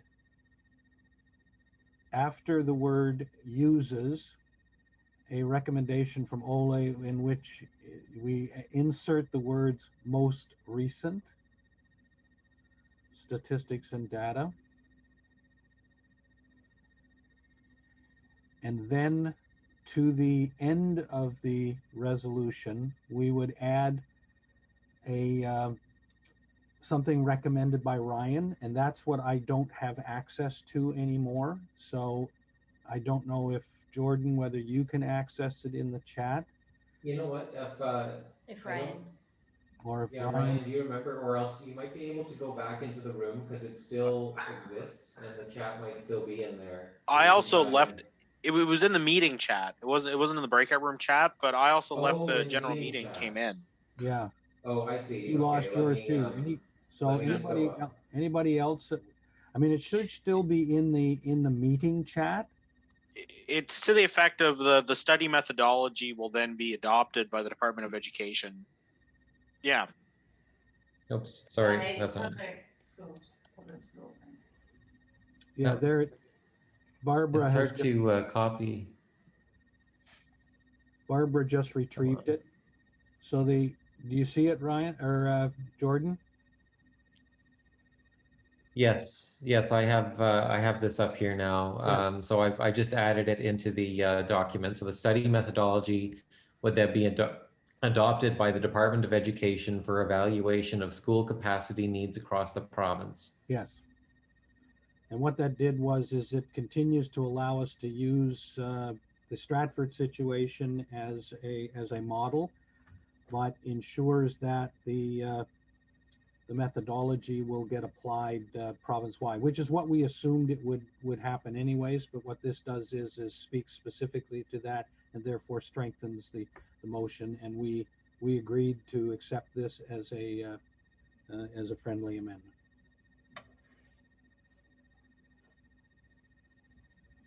Okay. So we need to know if there's any objections to that. Yeah, we could do a test for agreement on Yeah. or just ask for objections.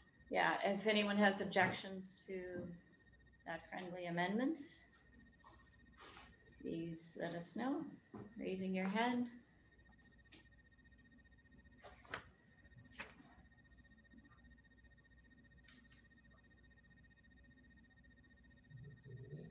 Okay, so we can go to a process poll.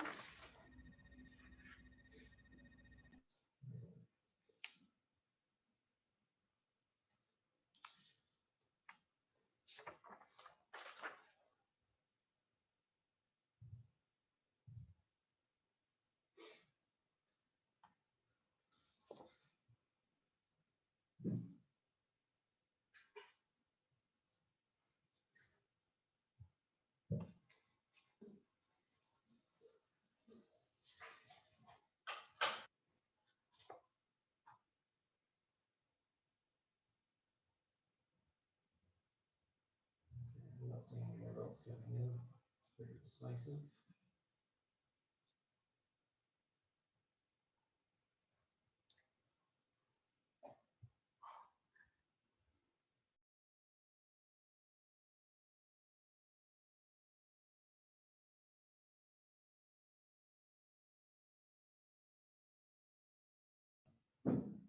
Okay, we have a pretty decisive thing, and Roy Johnson, you had a question, but I see that Bill responded to it.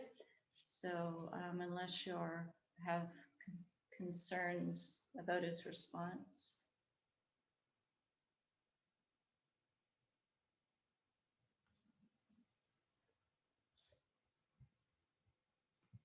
I think we will proceed to a deciding vote, given I've lost the poll now, but I think it was 96%. Yeah. Yeah, okay.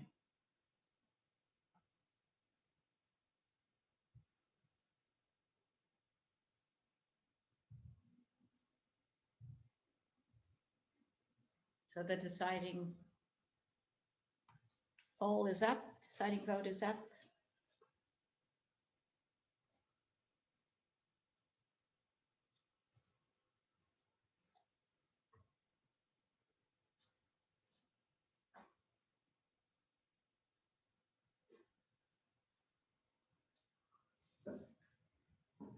How's it going, John?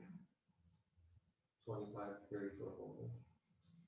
Hey, you should have a deciding poll up on your screen. If you can vote, that would be great.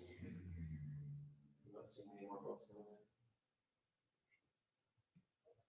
in. I'll close it at this point. Okay, we're closing the vote and the results. The motion shall be adopted, 96%. Thank you very much. Thank you, Bill and Darlene, for bringing it forward and discussing it in great detail and taking questions and concerns. We'll go on to Omer's motion on including bicycles and e-bikes, pedal assist bikes in zero emission vehicle rebates and financial incentive programs.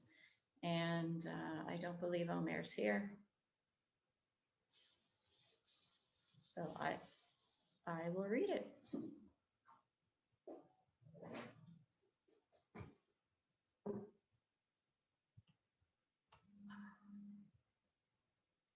Okay.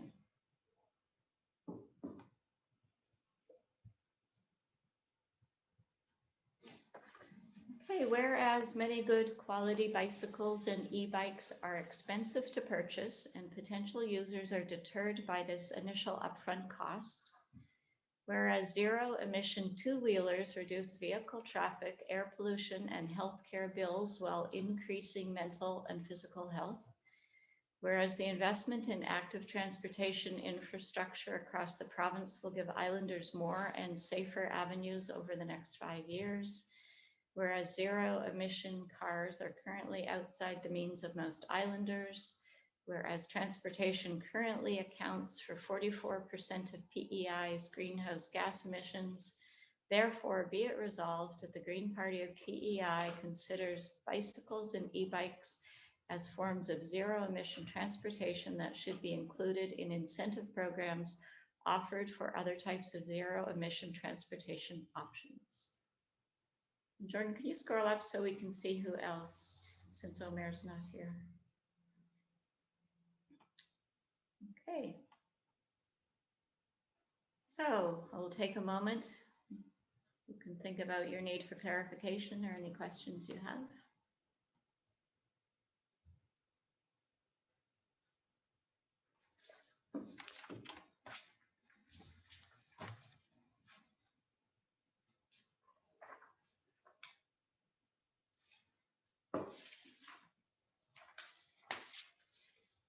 Okay, is there anyone that has a need or requires clarification on this motion?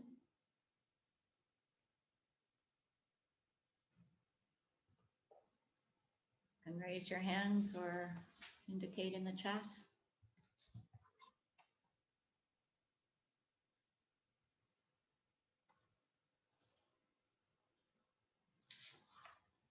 Okay, anyone on the proponent group? Have you had any other discussions with members since submitting the motion that has resulted in any amendments you wish to propose? Sorry. That's another action item. I don't know if Barbara or Sally or Barbara or, and I can't remember the last person. Yeah, it's Barbara here. Hi, The other two were Linda Godette and Barb McDonald, who I don't think are here. So no, there really haven't been more discussions. I think all I saw on Lumio were additional links to support this motion. Okay, so no amendments or proposed amendments. Okay, thank you. So let's go to the general poll.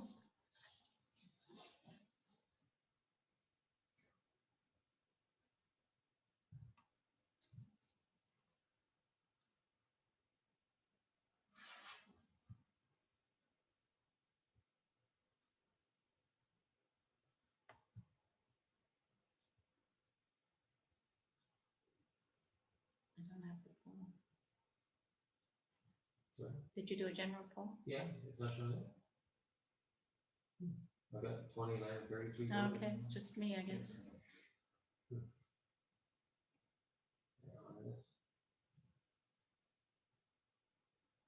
Okay, we have 90% understanding and supporting the motion, 7%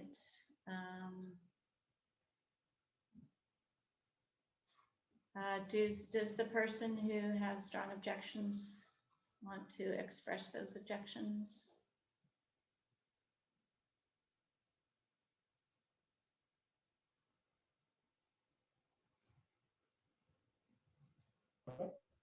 Hi, it's Glenn. Can you hear me? Yes. I did object to it. And the reason I objected to it was I don't think that providing financial incentives to people on bicycle meets the actual goals of enhancing our climatic experience. You know, my wife bicycles quite a bit. She cycles a lot, and I had friends who cycle, and they're financially able to do this. And so to give them an incentive, to give them a rebate in some ways is taking money where it could be used somewhere else and giving it to people who don't really need it. Now, I don't have any data to back up how many can afford and how many can't, but I do know that the people who are out there cycling, their complaint is not the cost of the cycle or the bike. If they have any complaint, it's the weather. Bicycling is a great sport and does provide that mental well-being that we all look for. but we can only do it for so many months. So I'm not sure how having lots of bikes on supported financially could help us over the long run, over the winter and the rainy, wet months. People are not going to be cycling. I don't know that doing this would have any impact on transportation, really. We don't have the infrastructure across the island for people to be biking on a regular basis, and you would know this if you tried to cycle on the roads. It's damn dangerous and uncomfortable. So that's one of my main oppositions to it. I don't think it achieves what it would like to achieve, and I think we're supporting the wrong group of people. So those were just my, and I apologize to the proponents of the motion, because I hadn't had a lot of time to think about it. But just off the top of my head, I had a lot of questions about it. Thank you. Thank you, Glenn. Barbara, did you want to respond to that? I can respond to it. There would be various ways of answering those objections, which are certainly valid, because yeah, there's limited money to go around, and we want to make sure it goes to the right people in the right manner. However, we do know that on PEI, it is very car-centric. The idea of offering an incentive, and I was just looking, it doesn't, I don't have the time now to have a look, but the idea would be that it be not only used new bikes, but also used bicycles, and whether they're manual bicycles or electric bicycles. And the idea is to get people out of cars. So an electric bicycle is a good way of getting a person to do those shorter trips by car. Ideally, I mean, in a second step, I suppose we would love to see cargo bikes. I just heard a report the other day or yesterday on the radio about cargo bikes in, I don't know if it's in Quebec somewhere, where they're really pushing for cargo bikes, saying that within the city, cargo bikes are far more efficient than cube trucks or anything of this sort. Anyway, they're going to push for cargo bikes for deliveries, which is another way, again, of removing vehicles off the road or reducing vehicles on the road.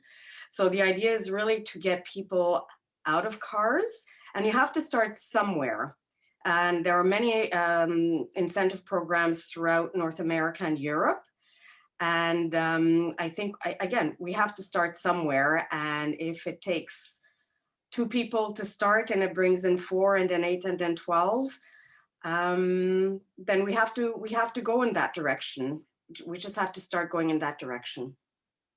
Thank you, Barbara. Anna, you have your hand up. Yes, thank you.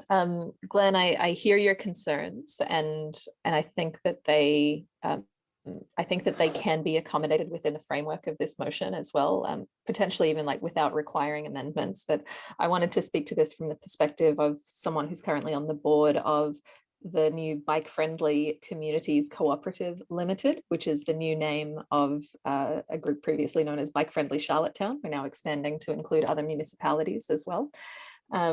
And that group has done some research around what are the key barriers to uptake of low emission or active transport, and infrastructure is the major barrier.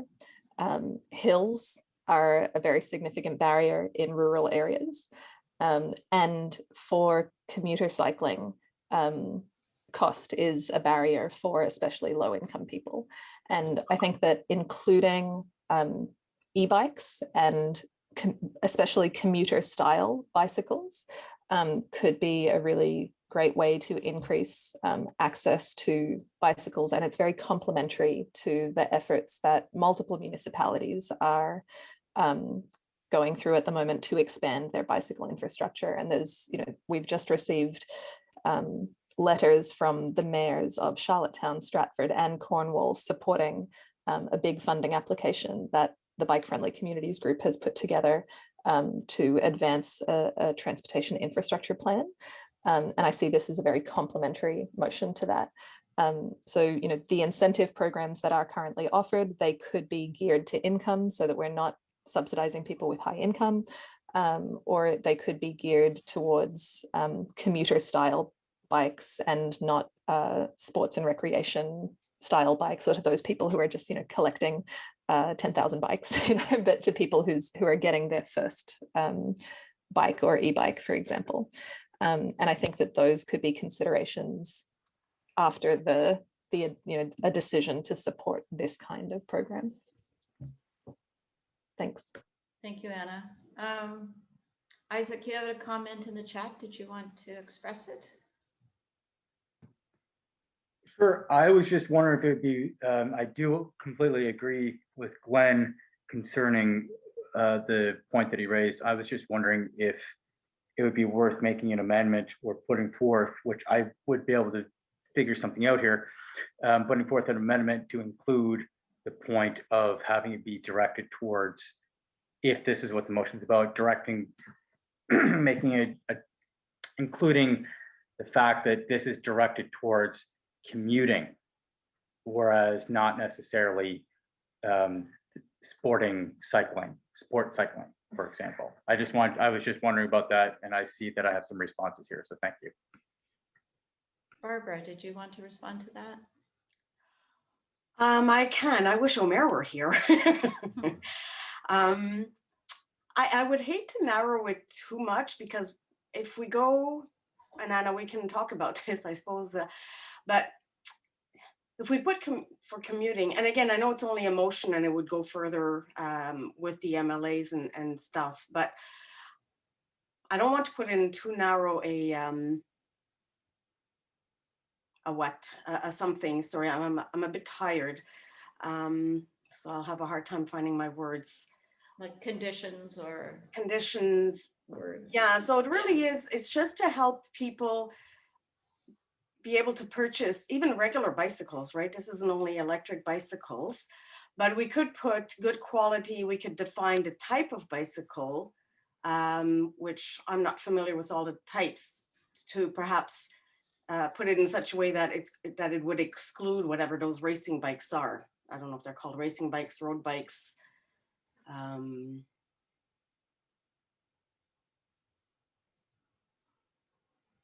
Okay, I'm just reading Anna's comments. Yeah, I was just saying, like, I don't feel like the motion itself needs to be amended, but I think that these concerns are something that, when it gets to the point of our caucus and, us as community members championing this policy, that, we could accept shifts or changes that narrow the scope, but I don't feel like we in our party policy need to narrow the scope. That would be something that happens through discussion in order to make it more politically acceptable. And yeah, there are indeed people who do commute even from rural areas on things that do look like sports bikes. And it also makes me feel like, one of the things that we know is that attaching too many conditions to social programs can sometimes add more cost in the administrative bureaucracy than simply allowing a policy to be open to anybody. There may be a small number of people who abuse it, but or who use it for personal gain, but it can often cost more in tax dollars to employ 3 or 4 people to make sure that we're going through, making sure that every person is jumping all the hoops, and putting all of those hoops in the way can often decrease by far the number of people who access those funds. And there I'm particularly thinking about energy efficiency rebates as one of those examples, or even healthcare in the first 3 months that you live in a province are 2 similar examples of that. So I suppose I personally feel like it doesn't need to be amended, but if somebody wants to propose it, we'd be open to that. Thanks, Anna. Glenn, you have a comment? Yes, thanks. I understand the discussion around conditions or not conditions, and those are all good points. I guess I've listened to what's been said, and I appreciate the comments, and I'm not definitively speaking one way or the other, I guess, but I am saying that if we're going to get people out of cars, then we want to get the most effective policy we can. And I'm a little hesitant to support a cycling program like this. Right now, we have a very large cycling community on Prince Edward Island. There are a lot of people who meet on a regular basis, 10 to 15, down at Bonshaw, cycling and along the Confederation Trail. And they all get in their cars every Saturday morning and they drive somewhere in their cars. They meet, they get out, they cycle, they come back, they get in their car and they drive home. And when they get home and it's a little bit windy and it's rainy, they don't cycle to the superstore, they drive their car. So the point I'm trying to make is, if we're going to have a policy like this, it's got to be effective. It can't be just applied and said, there was a good idea. Well, it's not a good idea if it's not effective. And that's all I'm asking is consideration. And I'm not suggesting amendment. I'm just saying, I'm hesitant to say this is going to be an effective program. But thank you very much for taking my comments. That's all I have to say on that topic. I would just like to add something, sorry. No, go ahead, Barbara. Glenn, and I hear you, and you know, no offense taken, because we all, you know, have our priorities or where we feel things are more crucial, where investments are involved. There are programs, I believe British Columbia has one, where it's actually a trade-in. So let's say if you have 2 cars in the family and you want to trade in for an electric bicycle, for instance.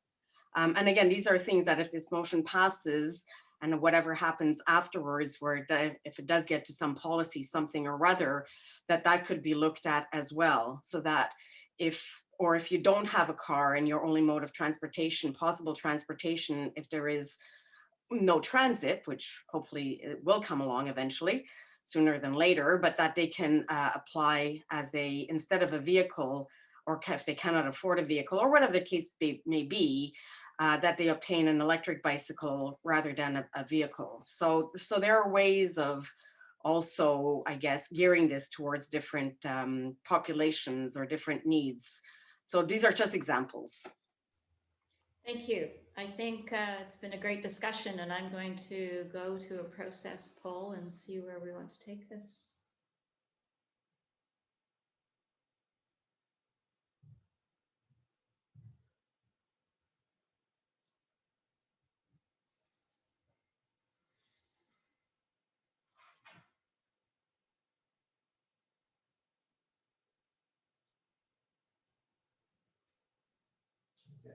It's share there. Okay. So we have decided to go to a deciding vote. So we will now have our deciding vote poll. Shall the motion be adopted?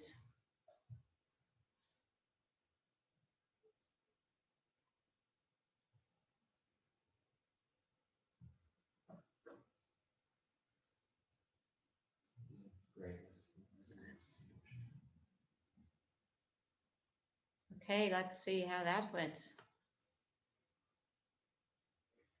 93%. The motion will be adopted. I want to thank everybody for the wonderful discussion. I think it's the joy of the Green Party that we have these lovely discussions. And out of those discussions come great ideas. I am going to suggest we take a 2-minute break to stretch before we hit the very exciting governance motions. Thanks.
So welcome back, everybody. We're heading into some governance motions, but before we do, I'm just going to pass it over to Jordan to give us a few reminders of things. Okay, yes, I'm just going to remind you that the motions that we're passing today, some of them require ratification after this general meeting within 60 days, and that would be by a electronic ballot that will go out to all of our membership, regardless of whether or not they're present today. So that applies to policy motions, which need to have a ratification ballot, where as well 50% or more of members vote in favor of that resolution in order for it to be officially adopted as Green Party policy. That also applies to constitutional amendments. So any motion that includes a constitutional amendment will need to pass by a 2/3 majority here at the AGM, as well as a 2/3 majority in a ratification ballot. Bylaw amendments, however, will they require a simple majority at a general meeting, and they will pass immediately without any ratification. So we are going to be looking at 3 bylaw amendments in total here, as well as one that includes constitutional amendments, just so that everybody knows what the process is on that.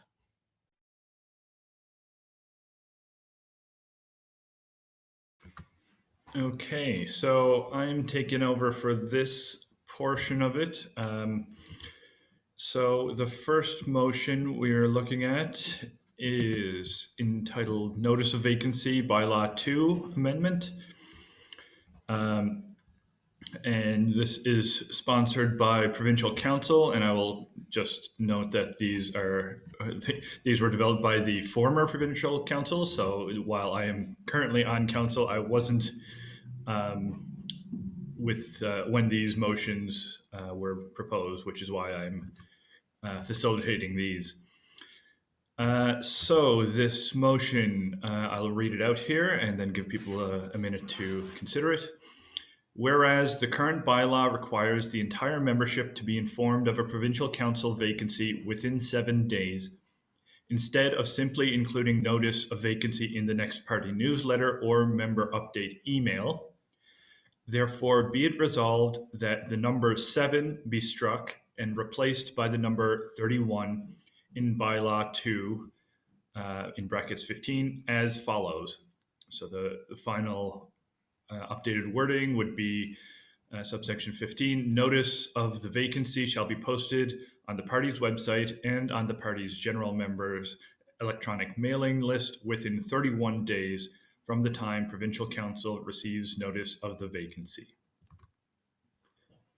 So I'll just take a minute now to make sure everyone's had a chance to look at that and to consider anything that needs to be clarified.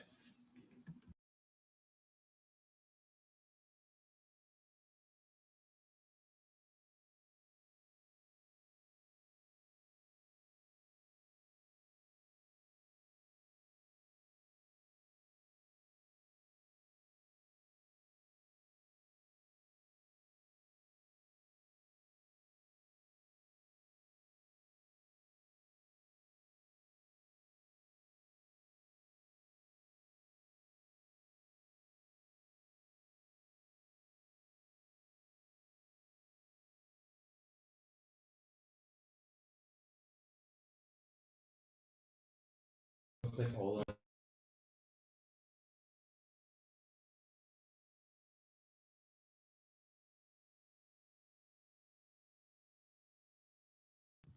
All right.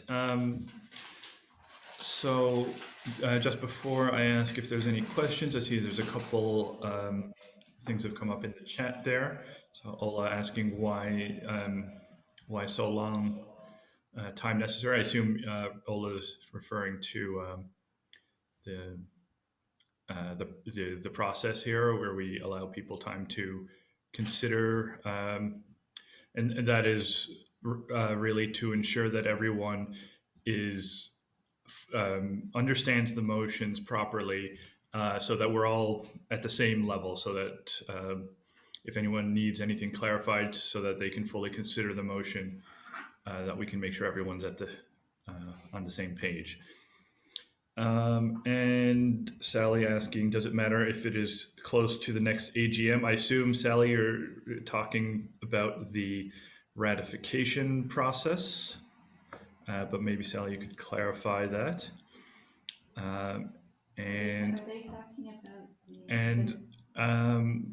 Just while I wait for Sally. I'm here. Okay, Sally. I just wondered if, excuse me, like it says 31 days, but if there was a vacancy, let's say, well, we knew this meeting was happening now, and there was a vacancy, I don't know, say the end of February, would that matter, or would we just go ahead? I guess it's not about filling the vacancy so much as notifying about it. That's correct, Sally. Yeah. Okay, so thank you. It's that we need to notify our members when there's a vacancy, and how we fill that is a different issue. Yeah. How is that addressed? That's in other bylaws. Okay, thank you. Barbara, you have your hand up. Yes, and I'll put it down right away so I don't forget. So I'm not sure that I'm in total agreement with the 31, only because if there is a vacancy, by allowing the, I suppose, maximum or within 31 days, it would mean that the membership isn't aware that there is a person no longer in a certain position.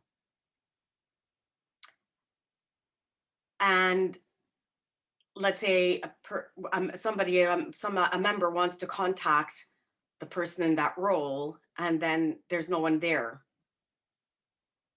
And then so I'm trying to understand why so much longer to notify that there's somebody not there anymore, that there's, in a sense, an empty seat. Thank you, Barbara. Susan? Sure, I think that was Ola's question as well. The idea of this is, as you said, it's within 31 days. And we have found, I think within 7 days, Jordan does an awful lot of communication with the members, and this gives us some more flexibility. You know, the intent is filling positions as soon as we can in the most democratic way that we can. So I think it's just an efficiency thing. And Jordan, I don't know if you want to add anything to that. Sure. So I was part of the governance committee actually back at the beginning of 2020 that had come up with this amendment. And it really was because we don't want to bombard our members with too many emails about you know, about things like, it could be like a simple vacancy on provincial council. You know, within 7 days just seemed to be like a very short time where you almost have to get out an email just about that. And I find that, you know, we really try to manage the volume of emails that goes out to our members, because there can be a lot, especially when there's district associations that are communicating with them as well. And so the 31 days just gives us that ability to include it in regular members updates, which we tend to do at least once a month, either in conjunction with or separate from our regular monthly newsletter. And it seemed like that would still allow a good amount of time. You know, members would likely still be notified of the vacancy pretty quickly. It likely wouldn't be a full 31 days before they find out. It just depends on when the vacancy arises. Thank you, Jordan. I realize we're sort of getting into the discussion part of this now, so I just want to give one last chance if anyone has any points of clarification or questions about what the motion actually entails.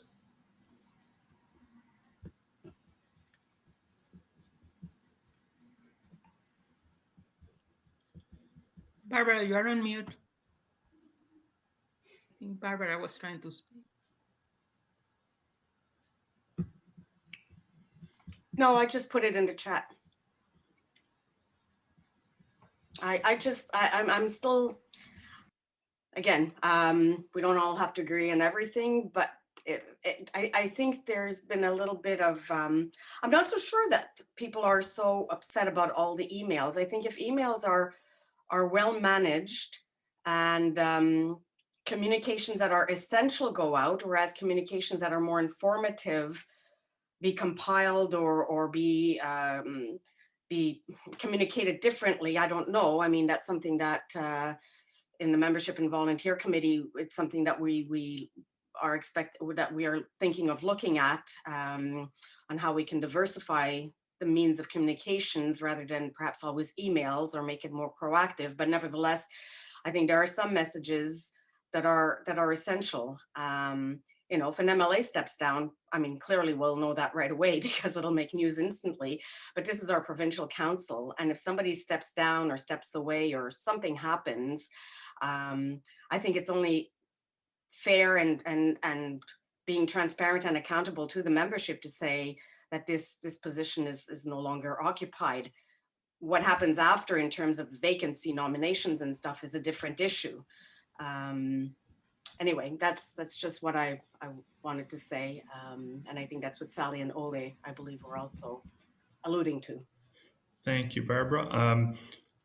Again, given that we've clearly gone into the discussion and there seem to be no more questions of clarification, I'm going to open it up for any other further discussion. So I see Ryan, you have your hand up. Go ahead. Yeah, I was just having a sidebar chat here, and I guess what I understand why this motion came up is to allow us flexibility, so we don't have to rush communication out in 7 days or something. We just wait to the next newsletter. But what is the I guess the kind of essence of my question here is what if we now, with the bylaws as they are, got a communication out in 8 days?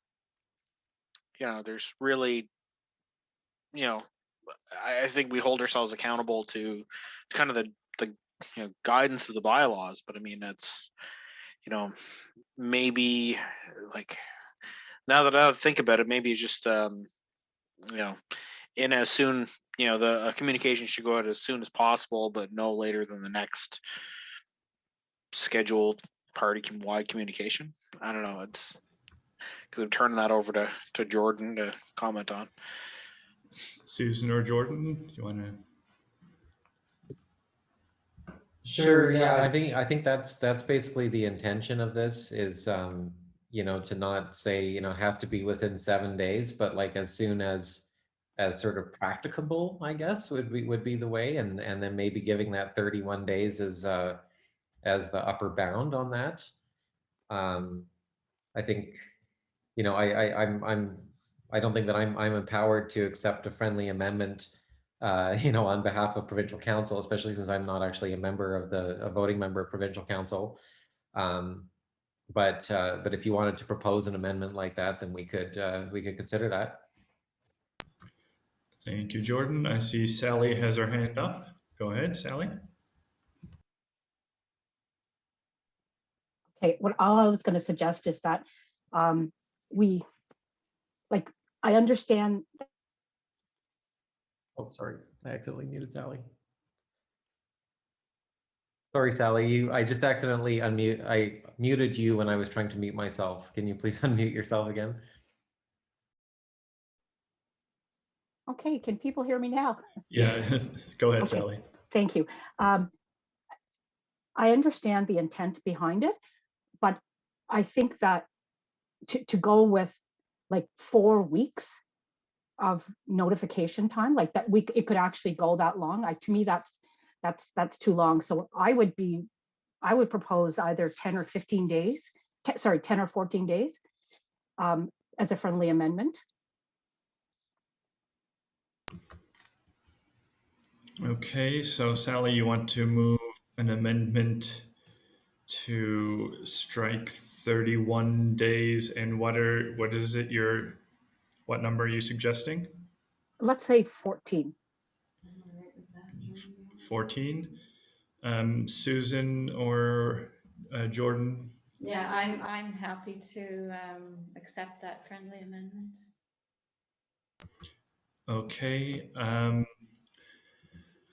Is there any, well, Jordan gets the draft language in there. Do we need further discussion on that? Any other comments? You can do, we could.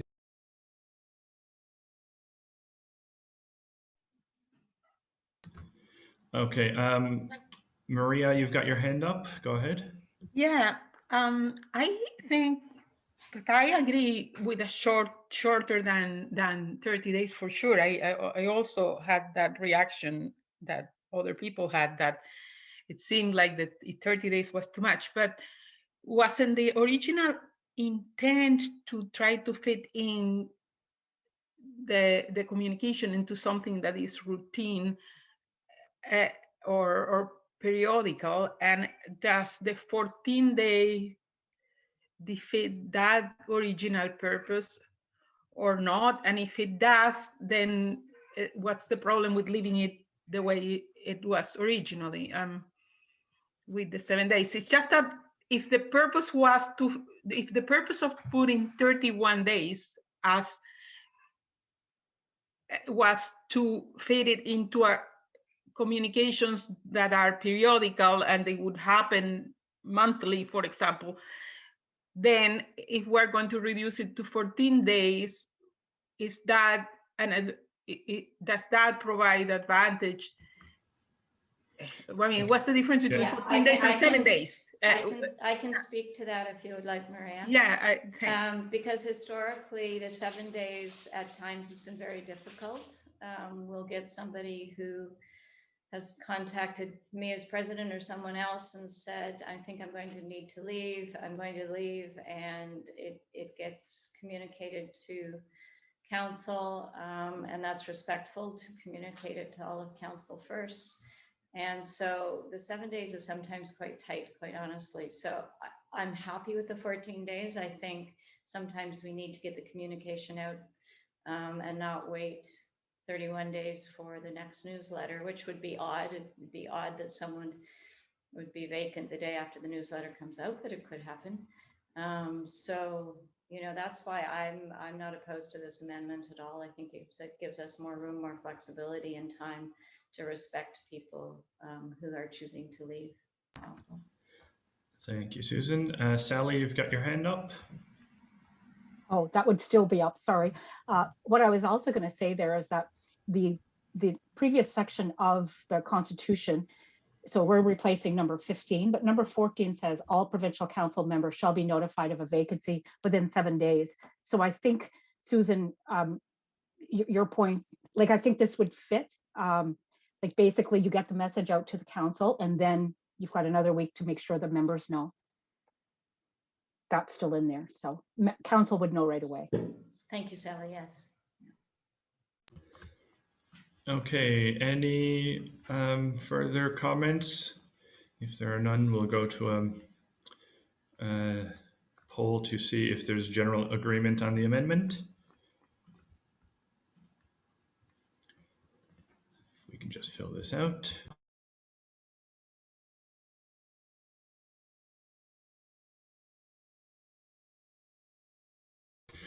Just a note that the poll says, how do you feel about this motion? We're actually talking about the amendment, but just treat it as such.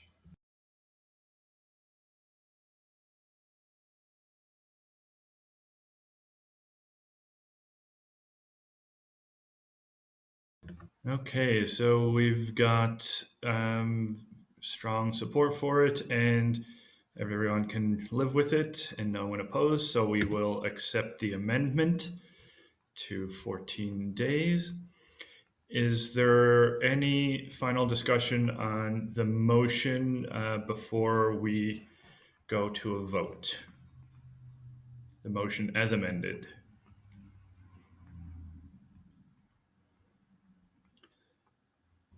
Hearing none, I will ask for a process poll to see if we're ready to go to a vote.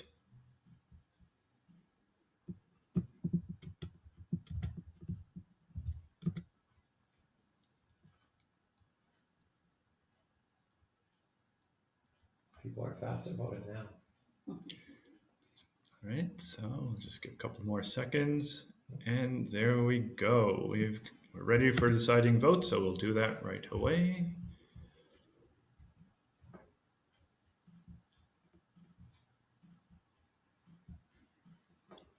All right, shall the motion as amended be adopted?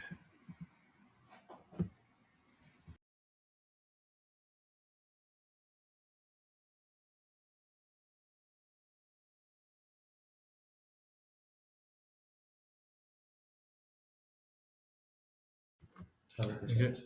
All right, we got just about everyone in. A couple more seconds to get your votes in.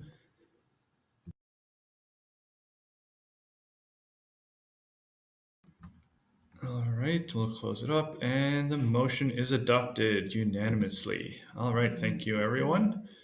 We'll just take a few seconds now to switch over to the next motion, which is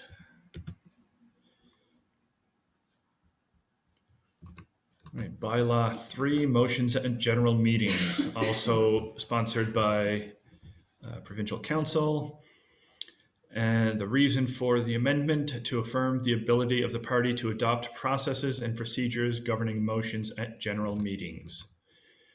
Be it resolved that the paragraph 9 as follows be added to Bylaw 3 as follows. Paragraph 9, motions shall be submitted via processes and forms as may be adopted from time to time by Provincial Council or by the membership in general meeting, which shall be in accordance with the Constitution and bylaws and shall be clearly communicated to members and published on the party's website. We'll just take a few seconds to let that sink in, and if anyone has any clarification questions to ask, you can put your hands up or put them in the chat.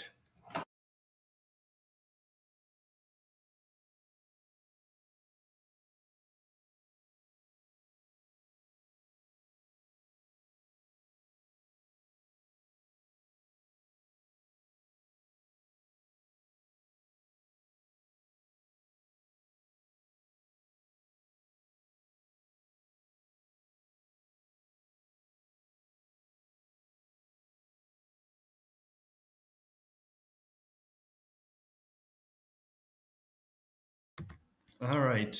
Are there any questions of clarification regarding this motion?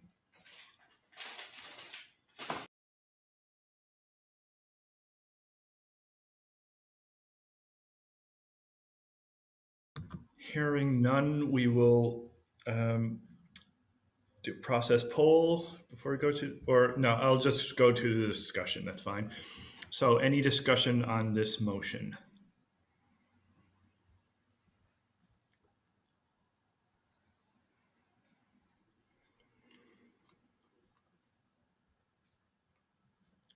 Sally, you've got your hand up. Go ahead. I'm looking at the Constitution and I see that the current number 9 references votes cast by post or electronically shall be by a process where the authenticity of the vote can be verified. Is this meant to replace that? Because you're calling it number 9. Jordan or Susan, do you want to? Let's see. Sally, you're looking at Bylaw 3? I think I am, yeah. Okay, Maybe. here, let me take a quick, I'm gonna bring up the bylaws.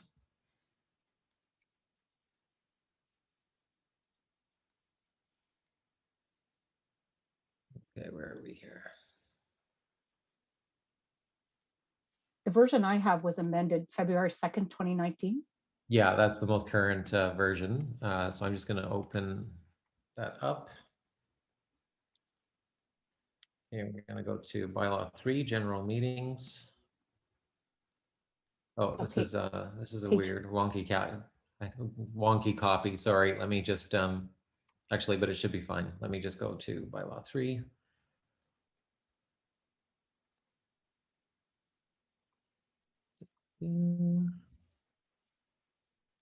2, there's bylaw 3, okay. Oh, right, so yeah, actually, so what should have been clarified is that it would be inserted here and it would become the new 9, and then the voting at general meetings would become 10. So it wasn't meant that that should replace number 9, but rather it should be inserted and it would become number 9. Okay, thank you. Should a should an amendment be put in to clarify that number 9 will then be renumbered 10? I'm not sure that's necessary. So the motion says that it will be added to bylaw 3. Jordan, do you want to mute yourself? We're getting the echo. Oh, yeah, sorry. Yeah, so the motion is that it be added. I believe the Constitution does allow for renumbering sections. It doesn't require an additional motion. Though if people feel that that clarity is necessary, then it could be, we could amend it as well. Sally, is your hand still up? Do you have something else you want to add? I was just going to say, if you remove the digit 9 from the motion, then, oh no, oh yes, it says be it resolved that the paragraph 9 as follows be added. Yeah, I think if you're like, in my opinion, you don't have to mention the paragraph number so much as you're adding it. That's my opinion, and I will take my hand down. I'm obviously not remembering. Thank you. So are we moving an amendment? Barbara, you have your hand up. You go ahead. Yeah, sorry, I was just going to say, be it resolved that the following paragraph be added to bylaw 9, and then you don't need as follows. Bylaw 3, yeah. Yeah, that all makes sense. Yeah, we agree with that. Thank you very much. That makes a lot of sense. So we'll take that as a friendly amendment. Do we need to discuss that? Only if there's any objections. Are there any objections to this friendly amendment?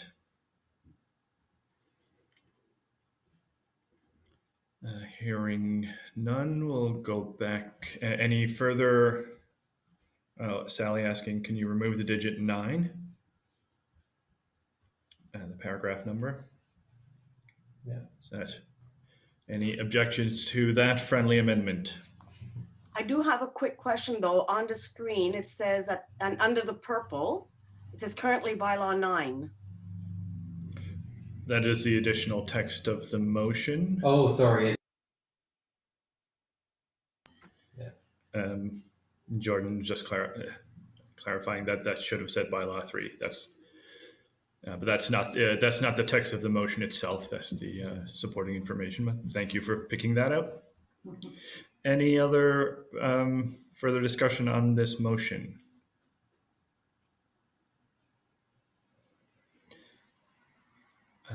I will call for a process poll to see if we're ready to go to a final vote. Okay, if we can fill this out.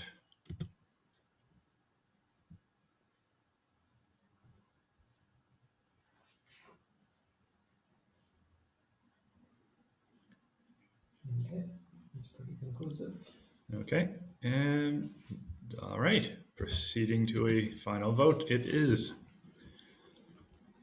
No, we have just before we go to that, Jordan, if you could hold, Chris Marlin, you have your hand up, go ahead. Do we have to have a seconder for the amendment? Do we need second? Treat it as a friendly amendment? We treated them as a friendly amendment. So do the friendly amendments, the friendly amendments do not require a seconder is what I'm being told. All right, thank you. Okay, thank you for that. Doing his job. Process is important.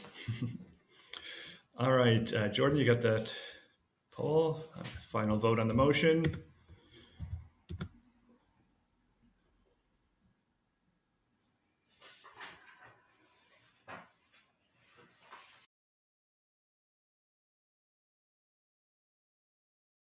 Just a couple more seconds to get all the votes in. 30, 33. I don't see any other. All right, and the motion is adopted. All right, we'll get ready to move on to the next motion. Chris Marlin, is your hand up? You have something else you need to add? Oh, no, thank you. Okay. All good. All right, the next motion then is modernizing the structure of provincial council. Susan Hartley, the mover, co-sponsors Omer Imtiaz, Ryan Cook, Anna Keenan, and Margot Madison McFadden. So I will ask Susan if you want to read the motion, or would you like me to? I'll read it. It's. All right. If I lose my voice halfway through, you can finish. This one's a bit longer. All right, go ahead, Susan. Okay, whereas the structure of provincial council, as defined in the Constitution and bylaws, has not been significantly revised since before the party underwent significant growth and organizational change. And whereas the Constitution of the Green Party of PEI is unusual in that it includes specific role descriptions for council positions, making it difficult to update those roles as the party and its needs evolve. And whereas providing provincial council with greater flexibility in defining the roles and responsibility of its members will enable it to evolve along with the party and its strategic priorities, while making it easier for party members to get involved in provincial council. Therefore, be it resolved that Article 9 of the Constitution, provincial council, be deleted and replaced with the following. 1, the provincial council shall have full authority and discretion to act on behalf of the party between general meetings of the members, subject to direction from and review by members in general meeting, and subject to A, any legislation and associated regulations affecting the party, B, the Constitution, C, the bylaws, D, the Code of Conduct and Ethics, and E, resolutions passed by the members in a general meeting. 2, councillors shall ensure that they are qualified to act as councillors as set out in Section 80 of the Business Corporations Act, associated regulations, and the bylaws. B, strive to fulfill the duties set out for them in the Constitution, bylaws, Code of Conduct and Ethics, and other duties as may be defined by provincial council from time to time. C, act honestly and in good faith in the best interests of the party. D, maintain their membership in good standing. E, exercise the care, diligence, and skill of a reasonable and prudent person in exercising their powers and performing their functions as councillors. And F, exercise the care, diligence, and skill of a reasonable and prudent person in supervising the powers and functions which provincial council has delegated to the executive director. Composition of provincial council. The party shall strive to, so I've made changes. Do I do that here or later? Changes to this? Oh, this is a friendly amendment that you want to propose to this? It might be a good idea to point out that there's a... Okay, this clause 3, I received some suggestions for changes, so I am changing it to the party shall make every effort to ensure that the composition of the provincial council reflects the regional, gender, age, linguistic, ethnic, and cultural diversity of the province.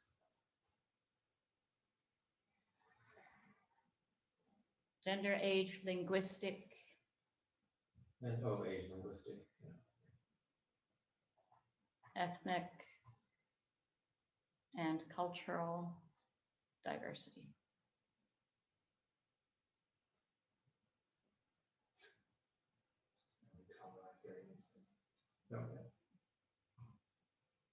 Okay, thank you.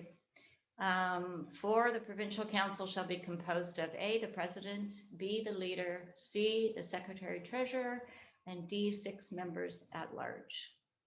5, additionally, the executive director, deputy leader, and official agent shall be considered members of the Provincial Council in a non-voting capacity. The executive director and official agent may be appointed by Provincial Council, and the deputy leader may be appointed in accordance with the bylaws. 6, Provincial Council, whoops. Oh, sorry. Provincial Council may, by resolution, admit additional members to Provincial Council in a non-voting capacity and assign such roles and responsibilities to those members as it sees fit. Such appointments shall automatically expire immediately after the following annual general meeting. Be it further resolved that 2, the following be inserted at the beginning of Bylaw 2, Provincial Council, prior to the current clause. Roles of Provincial Councillors. 1, the President shall chair or delegate the chairing of meetings of Provincial Council unless the Council chooses another chair by resolution. Chair or delegate the chairing of general meetings unless the members select a different chair by resolution. Issue notices of meetings of Provincial Council and take steps as required to ensure that the meetings of Provincial Council are held in accordance with the Constitution and bylaws.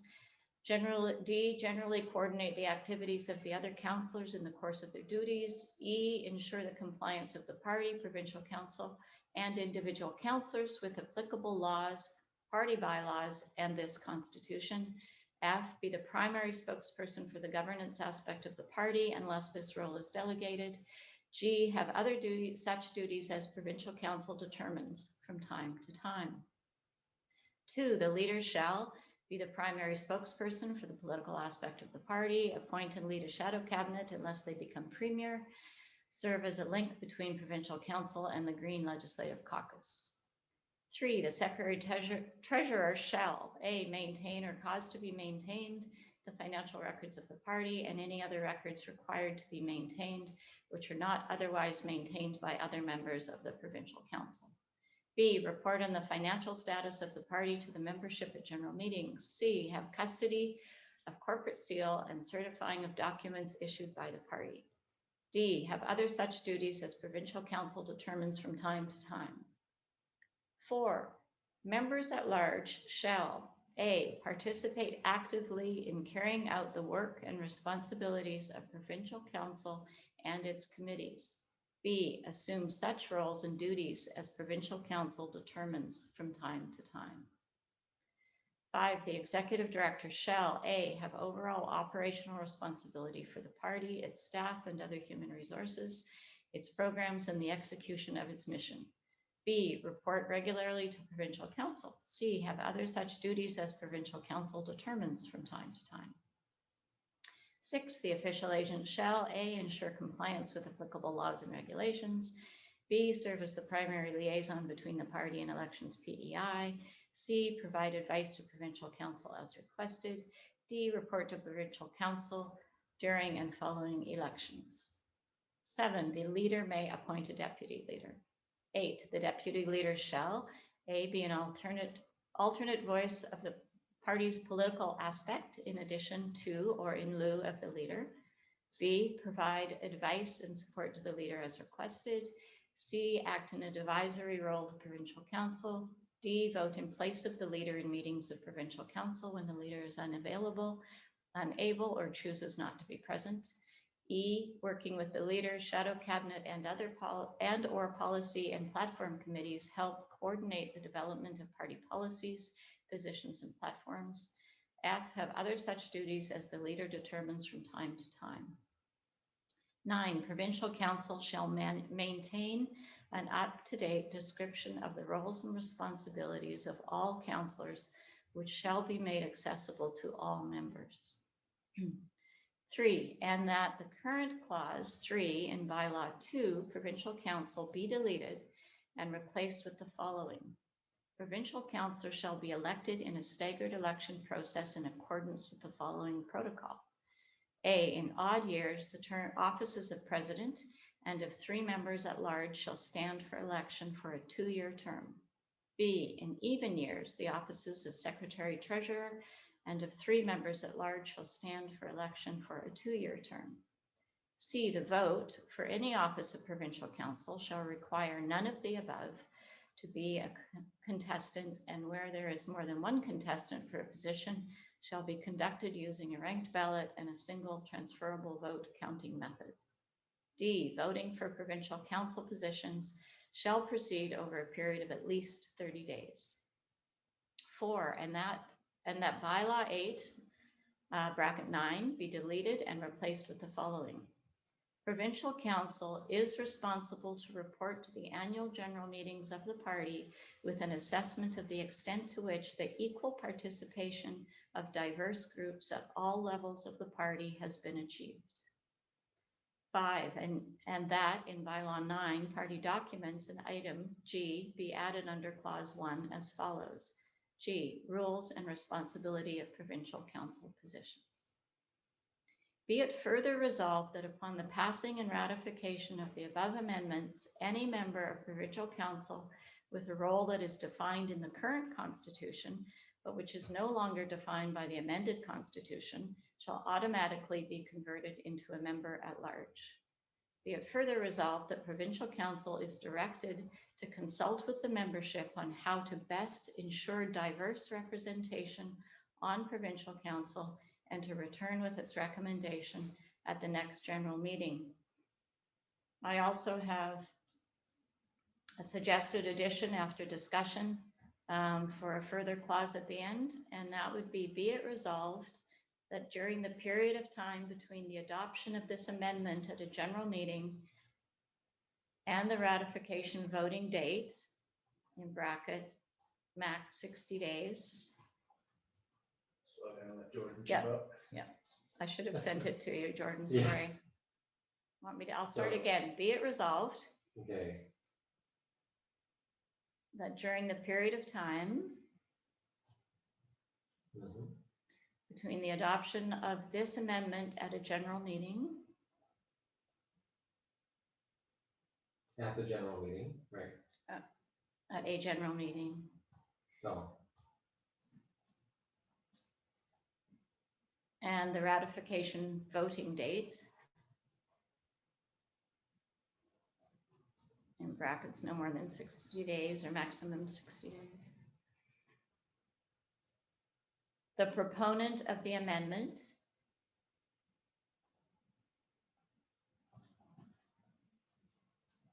and provincial council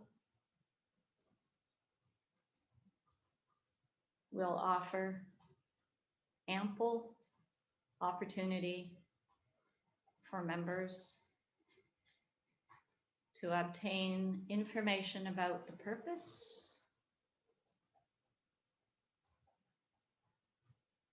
and significance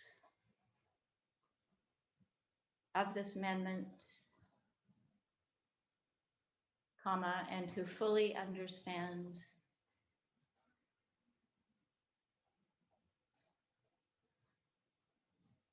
the benefits and drawbacks of the new structure.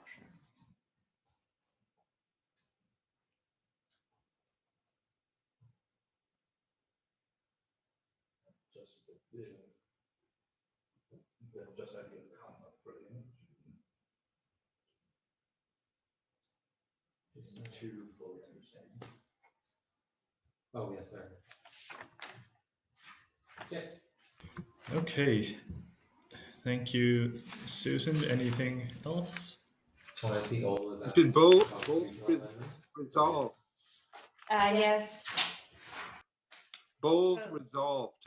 Hold on a second. We've got a. Be it further resolved. Yeah, be it further resolved. You can just bold that. Yeah. Oh, I see.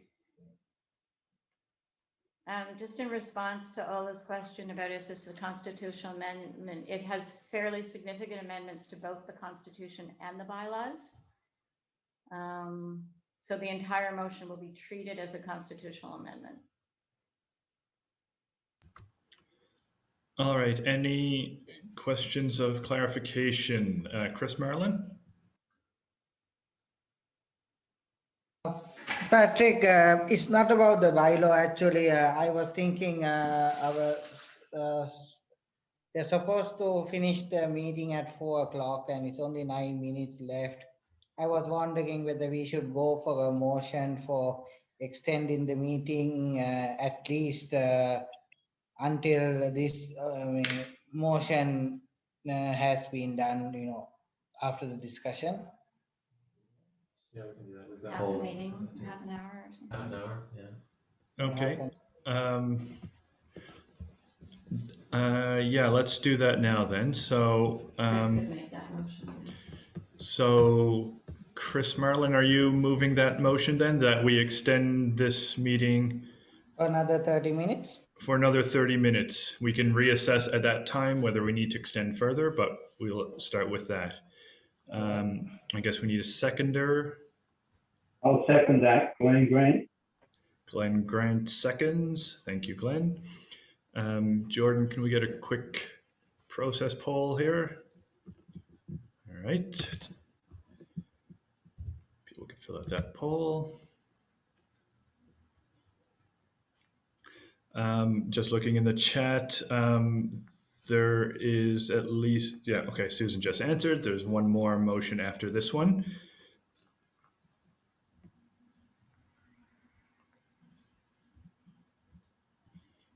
Okay, and 85% consent to extending the meeting. So we will extend the meeting to 4:30 and see where we are at that time.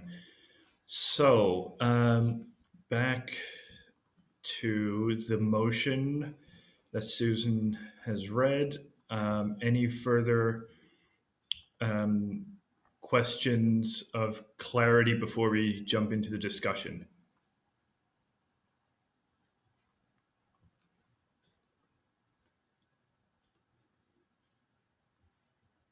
All right, hearing none, I will invite anyone who wants to discuss this motion to come forward.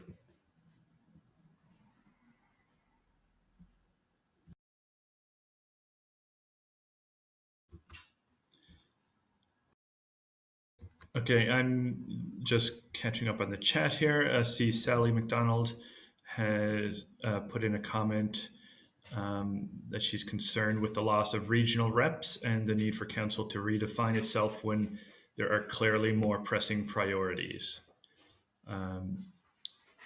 So if, and several people agreeing with Sally's concern. So if there's anyone who wants to discuss that concern or anything else, or I don't know if Susan, you want to. Yeah, we can address that. Okay, Susan, you go ahead. I'm wondering if Maria has her hand up, if she wants to comment before I respond. Maria? Oh, I think there are two separate concerns. Raised by Sally, and I've seen agree with Sally, and then Jill says agree with Sally about regional reps. So there are two separate concerns. So should we discuss them separately? Because I don't think they're the same. I think the one is the concern about the regional reps, and another one is the concern about whether this is a priority, which is a completely different question. Sure. Yeah.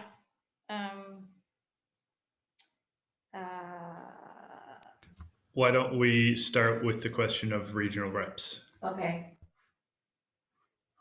So thank you, Sally. And Sally and I have had a lot of conversations about this, and there's a few clauses in our amendment that deal with that, and the most important one, perhaps, in terms of responsibility, well, there's several. Diversity is mentioned many times, and especially specifically around regional diversity. The other one is that we are responsible to report to the membership as to how we are maintaining that diversity. So there is no doubt that tip-to-tip representation on council is important. The other issue, which sort of dovetails with the priority one, is that we are in the middle of building a strategic plan, and this amendment allows council to be more flexible in terms of responding to what the membership has identified as the priorities within the strategic plan. So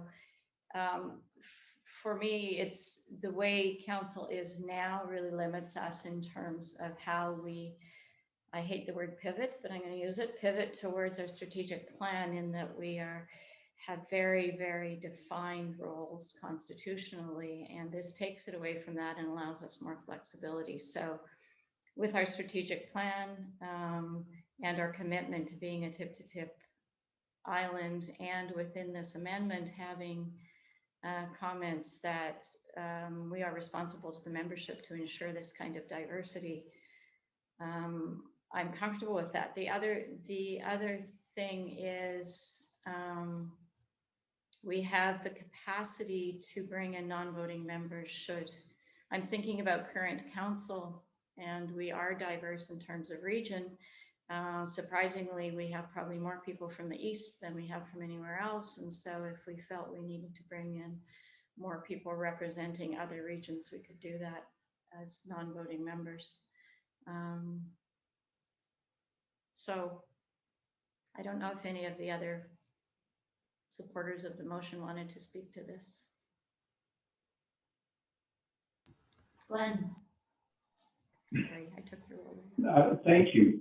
My understanding from the initial discussions on this amendment was that the council had a direct responsibility to ensure that there were regional representations. So that was not a concern of mine in reading this over, that regional representation would not occur, because my understanding is we made that commitment.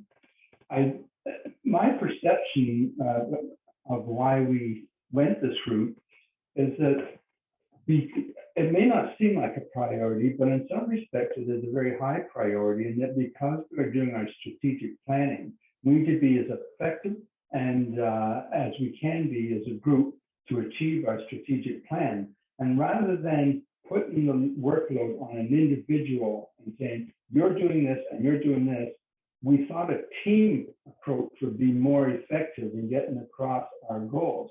And as a group, we would discuss things we needed to do and how we were going to do it, made it a team effort, and then a certain person or persons would take on that responsibility. And that's where the flexibility comes in terms of assigning roles to those who are motivated to take on that role or capable of doing that. We thought also we might encourage more people to join the council if they were coming in as members at large, knew that they were supported by a team, and could find their place within that group where they fit and where they're the most comfortable, rather than saying, you're going to look after this and you're going to look after that.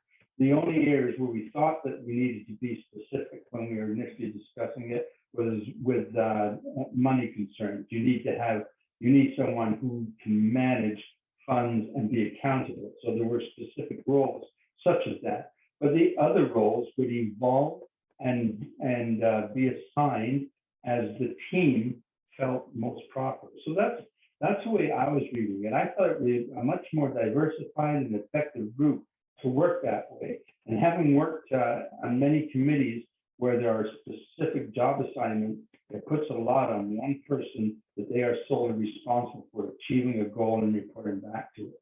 Anyhow, that was my take on it, and that's why I supported this motion. Thank you. Thank you, Glenn. Are there any other, anyone else want to add anything to this discussion? I just wanted to say that when Glenn was speaking, I don't know if anybody else had this problem. I couldn't hear very clearly. There was a lot of background noise, or maybe, I don't know if anybody else had problem. I missed a lot of what Glenn said. If I could summarize what I heard Glenn say, it was that one of the and he was part of the discussions as we drew up this amendment, is that rather than having somebody put in a position that is very prescribed and constraining. This allows for more flexibility in terms of responding, as I said, to the strategic plan, and allowing people to move outside of maybe a really specific role. Thanks. Thank you, Susan. Barbara, you have your hand up. Go ahead. Thank you, Patrick. So my question would be how how will continuity be ensured in various key aspects of the council with this new, I have no objections to flexibility. That's always good to be flexible. But for instance, well, I can't even give it, for instance, it's more just the continuity. So if there's, you know, with the even and odd years of members at large being elected, somebody might have the skills to do, to want to be a membership something or other, and then the next one comes in and says, well, that's not really my strength and I'm not interested in that. And it might not be a strategic importance at the moment. And I use membership just ad hoc like that. So for me, it's more the consistency and continuity over time in certain areas, which I'd like to know how that will be ensured, if at all. Sure, that's a great question, actually, because what that takes us into is what the role of council is in terms of governance, and the other role of council that is building our party. And over the part of the reason this amendment and this proposal came forward is that in the past there were very, very few people doing a lot of the jobs, and now we have more people. And to bring in members into committees and so on is one of the impetuses for this. But in terms of continuity, I mean, currently we have people on staggered terms, so we already have that. Secondly, really there's nothing to prevent someone from continuing to be on council if they are reelected.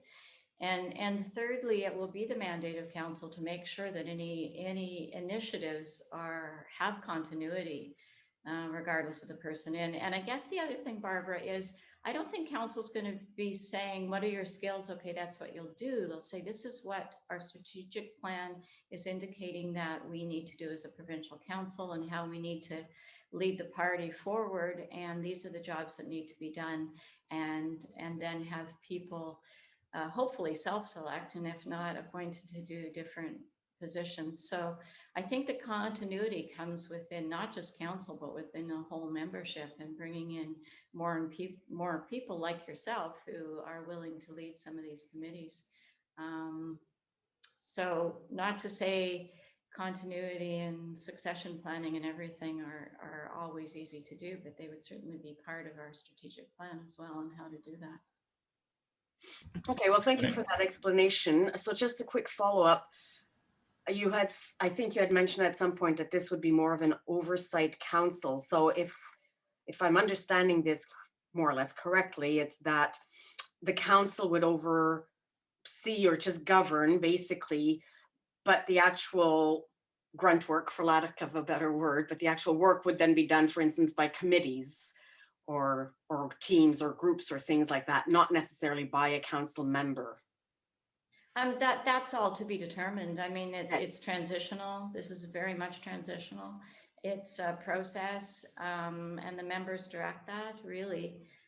It's not like council isn't going to suddenly say all we're doing is governance and none of the grunt work is going to be done, because that's not the way it's been happening, and we are evolving and we are transitioning, and I think the transition we've seen over the last 2 years is pointing towards this further transition and the further restructuring of council to respond to what we see happening and take it in the direction that makes most sense given what's happening. So yeah, there's no, I mean, I don't think anyone's going to put aside their shovels and say we're done.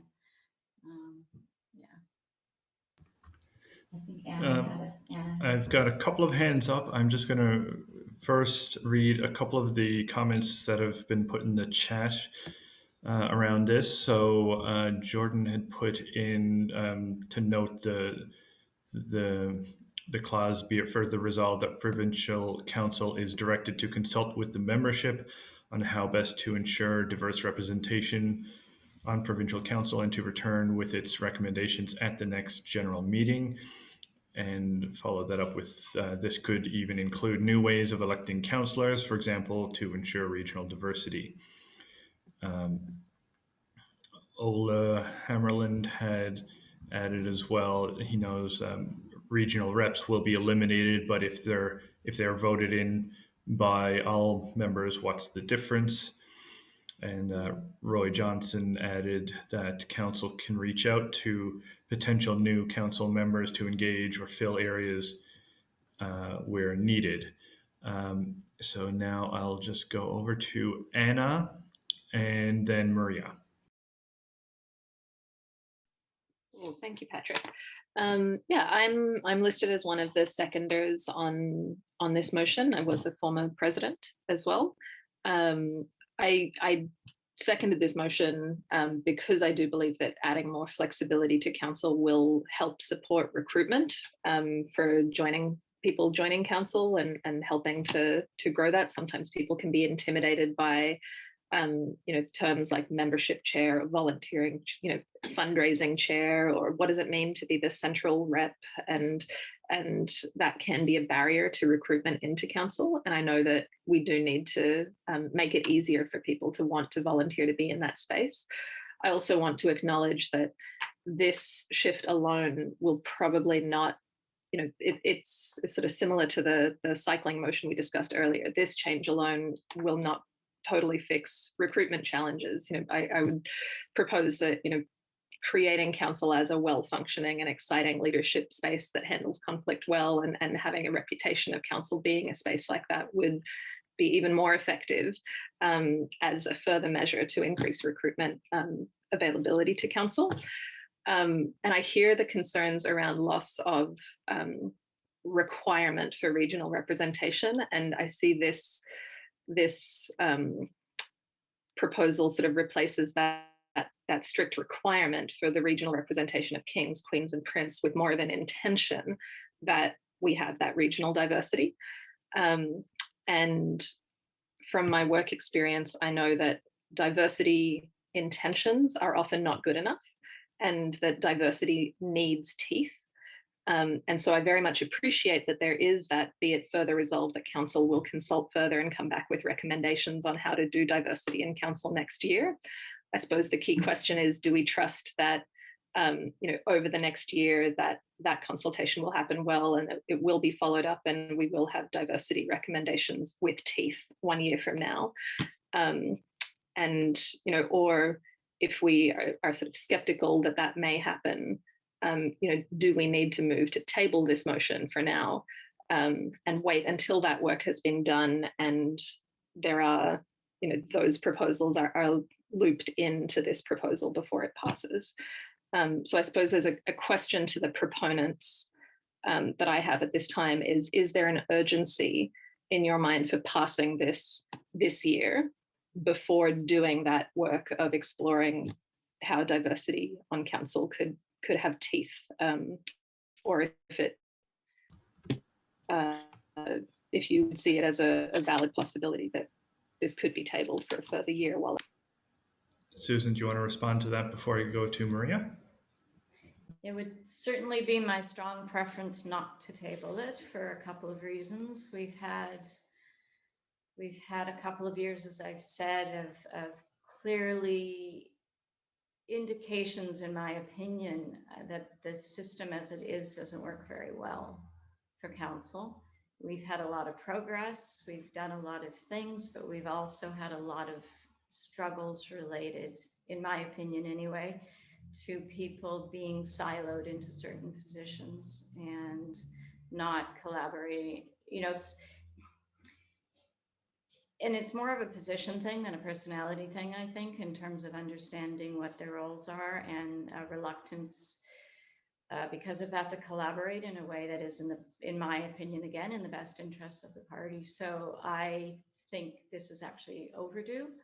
The other thing is, I think, as Jordan alluded to in his comment, this isn't prescriptive in the way that the new council, if this is passed, will deal with these issues. And it is sort of a major priority to deal with these kinds of issues as stated in this amendment, that we need to report to the general meeting as to how this is happening. So yeah, I have a strong preference that it not be tabled. Thank you, Susan. We'll go to Maria. Hi, thanks everybody. Very interesting discussion. I actually wanted to comment on the issue of continuity that Barbara raised, because I think that a more flexible structure actually would strengthen business continuity. And I'm saying that this based on an observation. We have had numerous vacancies during the short year I've been in council, and it always occurs that there is, if for whatever reason a council member disengaged because of a family issue, a health issue, or resigns or something, there always seems to be a vacuum. And this siloed structure, or the prescriptive structure that we have now, actually I think is a barrier to reorganize ourselves around these vacancies or absences. So the continuity would be improved if we don't have this barrier, I think. Thank you, Maria. Any response to that or any other discussion on this motion?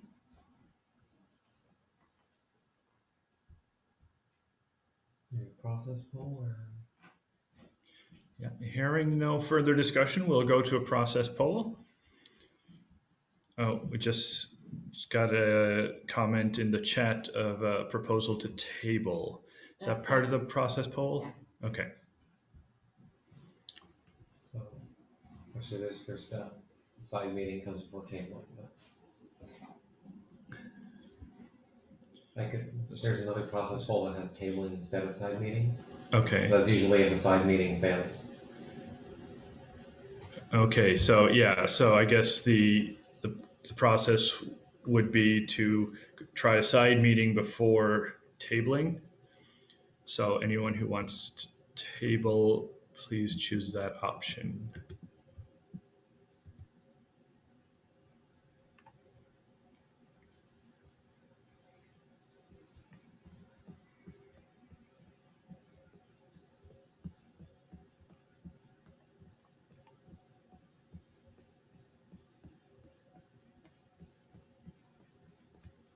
Okay, I see 25 and 32 votes. All right, give a couple more seconds to get votes in. I don't see mine. I don't see an option to vote for anything here.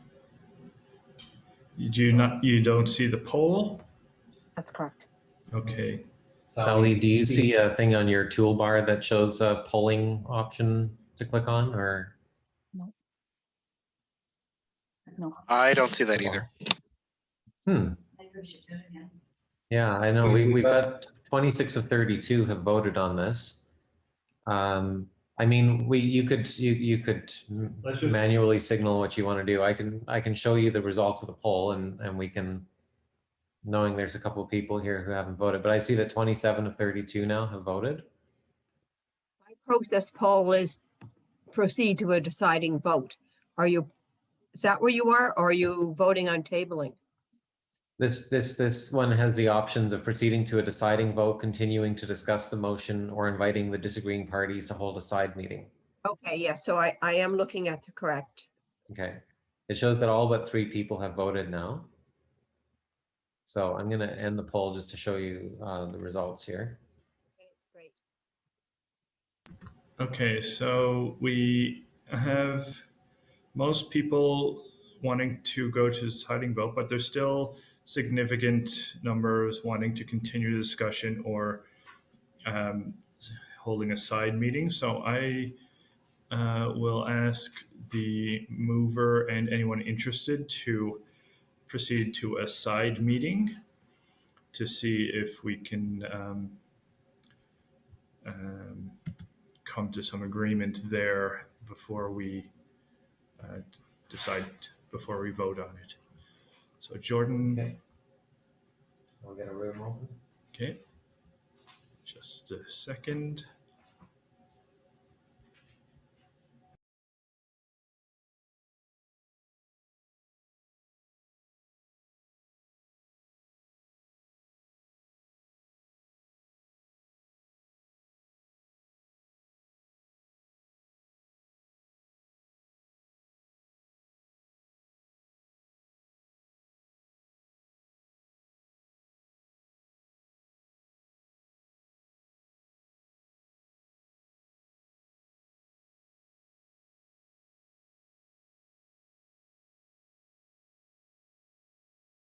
We'll get a breakout room going just in a minute Yeah, here. we should be.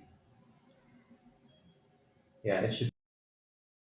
Now for people to go into. Okay, yeah, so there's a breakout room ready now. So if you look at in your Zoom toolbar at the bottom, the breakout rooms button, you can go there and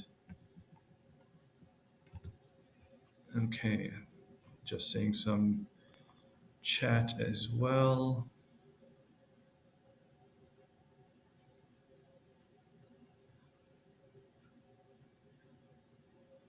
Can you do the last? Yeah, I could talk about last one. Yeah.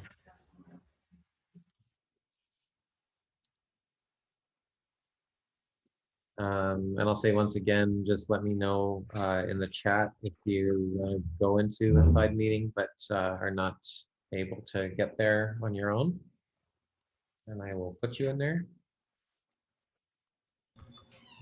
And just, Jordan, just for those who want to table the motion until the next AGM, what we're asking you to do is go into the side meeting and have that discussion there. And when we'll check back with that side, the results of that discussion before we close up. And at that point, we'll decide whether to table till the next AGM or not. Hopefully that makes sense to everyone. Okay.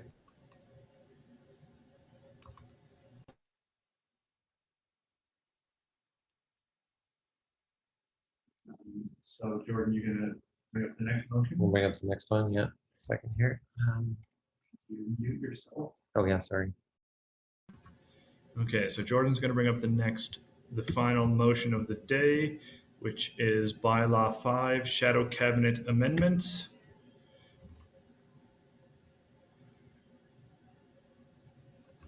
Okay, it's gonna come up right away. All right, it'll be on your screens momentarily.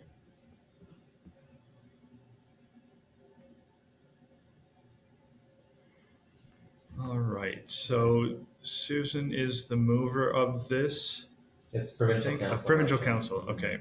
So Jordan, are you reading this one, or I can read it as well?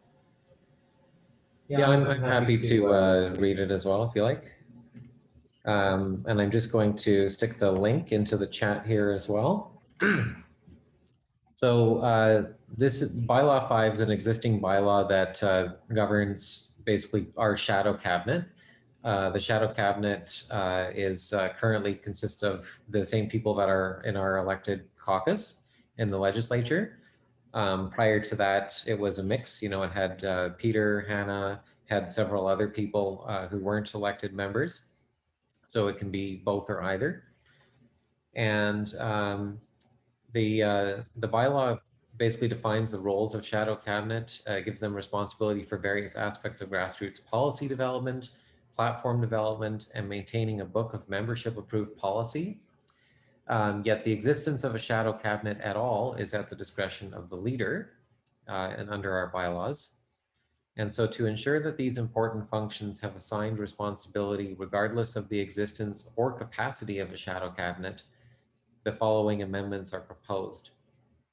And so I'm not going to read the whole bylaw, but I will just look at what the amendments are that are proposed. So first of all, this bylaw, the section 3 here, the leader may appoint deputy leader. This is simply something that we thought should be moved. So it's actually included, if you'll remember, in the resolution that that Susan was just reading out. It would actually be up where the rest of provincial council is talked about in terms of how they're appointed. Then there's some language changes here. So shadow cabinet, instead of saying that it's responsible for creating the election platform, it would be responsible for overseeing the creation of the election platform. So it means it could delegate those roles. It would still have the overall authority over it, but it would be able to delegate. And whereas the current bylaw states that that it would itself write and publish all of the procedures for grassroots policy development and publish them on the website, that they would work with provincial council and any committees established by provincial council, such as our motions committee, or we had our policy development process committee, to establish those written procedures and publish them on the website.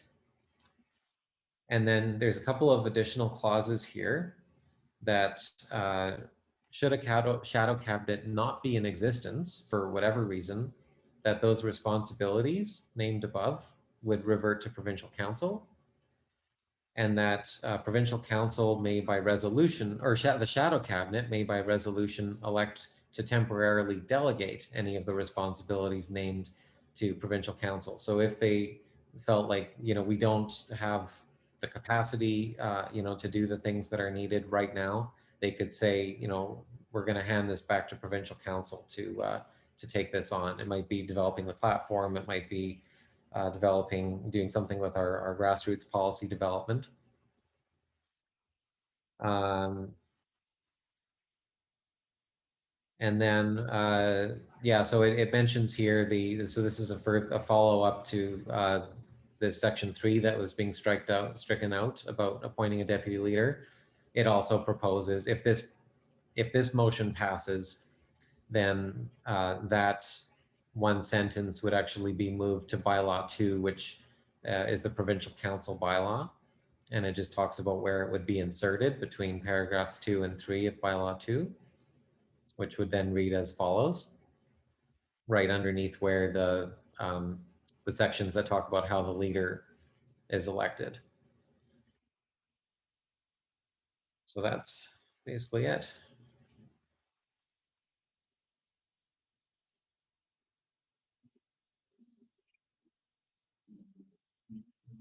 Oh, yeah. Thank you, Jordan. So take a moment to see if there's any questions to clarify things. I see Ryan, you have your hand up already, so you go ahead. Thank you. I just wanted to ask, and I know we had talked about this when we were first kind of kicking this around. On item 5 of the Article 5 of the bylaw, shadow cabinet bylaw here, we're saying that should a shadow cabinet not be in existence, all responsibilities named shall be reverted to provincial council. The same thing with part 6, that responsibilities can be delegated to provincial council. There was a comment that provincial council essentially can collect these responsibilities and powers kind of therein, and then hold them. Should there be some mechanism for provincial council to kind of hand those back, like a monthly, maybe Article 7 or a sub-article? We could say at least monthly, the provincial council should petition that the leader reestablish functions of shadow cabinet if they are currently being provided by provincial council. Yeah, good questions, Ryan. So the bylaws actually state that the leader should be establishing a shadow cabinet. So we would expect that it would be, a rare kind of time. It would be maybe a very short interim, if it were to ever happen, that we wouldn't have a shadow cabinet. That might happen. Let's say there was something that happened in the future in the party where all the shadow cabinet members got pissed off at the leader and resigned en masse, but then we had, a platform to create because we were going into an election soon or something like that. That just ensures that there's an automatic passing off of that responsibility to council. But as soon as the leader is able to name a new shadow cabinet, they automatically will regain those responsibilities unless they decide that they want to temporarily give it to provincial council. And whatever you can delegate, you can also take back whenever you want. So I don't think that there would need to be an extra clause about handing it back to shadow cabinet. It's basically, if there's a shadow cabinet, it gets it if it wants it. That's kind of how I see this. So I get that the leader can sort of assign, delegate, tasks to shadow cabinet or to council in regards to shadow cabinet. Well, it's going to sound even maybe a little weirder, but let's say, I guess forgetting that you assign something to provincial council is probably not likely, but I mean, should there not? Well, yeah, my thought is just if there should be something procedural, just say hey, by the way, we're still looking after this. Do you have someone who can pick it up from us? But I mean, if that's fine, if the leader has the responsibility and he can kind of take it away, maybe there's no need for that. Yeah, I mean, I can say that just from my experience being involved with provincial council, those discussions are always happening. The leader is actually a member of provincial council as well as the deputy leader, assuming that there is one.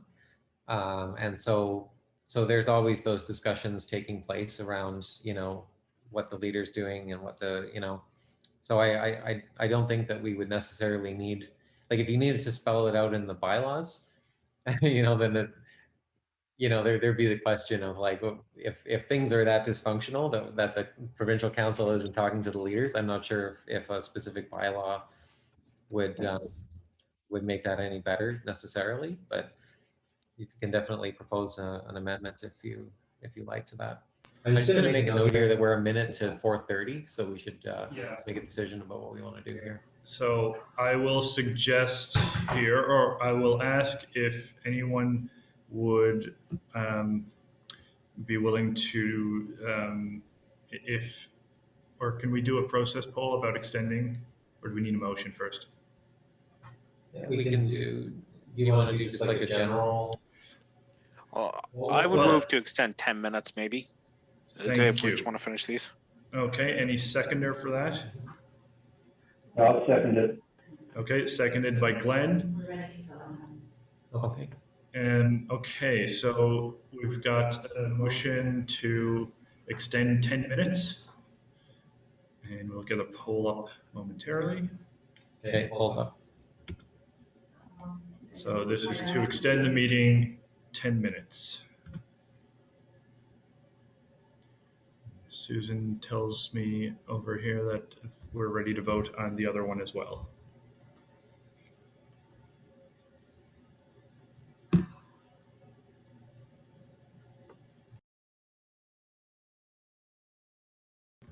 Okay, so we do have a significant majority consenting to extend, so we will extend. It's 10 minutes. So just finishing up the motion we were on here. Is there any further discussion on, or I think we were leaving off that suggesting a potential amendment, but I'll just wait and see if there's any further discussion. Do a general poll too. All right, let's do a general poll, see how people feel. So that's, reminder, this is the shadow cabinet motion.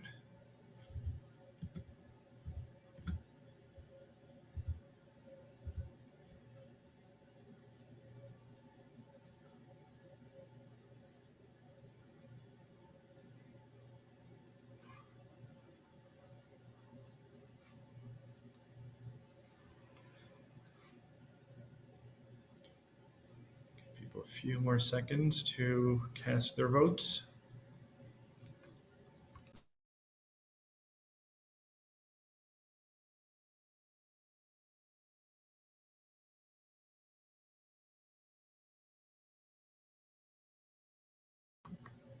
Okay, so we have There's one strongly opposed. one strongly opposed and Two need a couple needing clarification.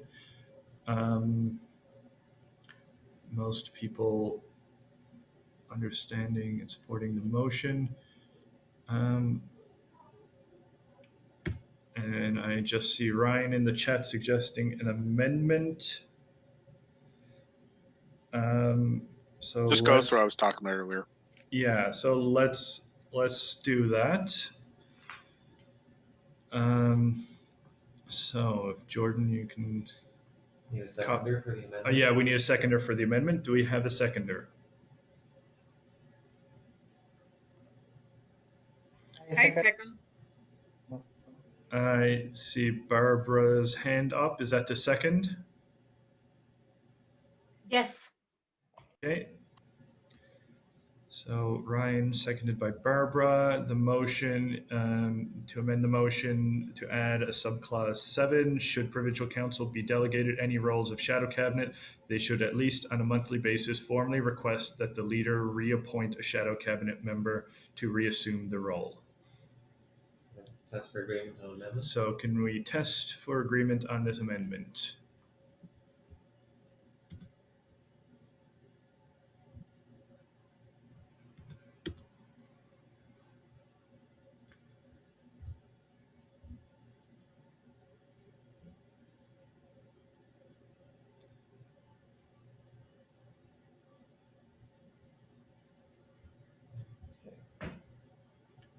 Okay, so we have a strong majority supporting the amendment.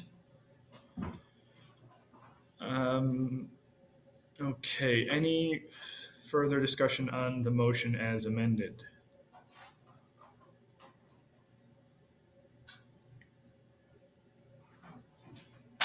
Hearing none, we'll move to a general poll to see if we're ready for a process poll. Get the names wrong, sorry, Jordan. All right.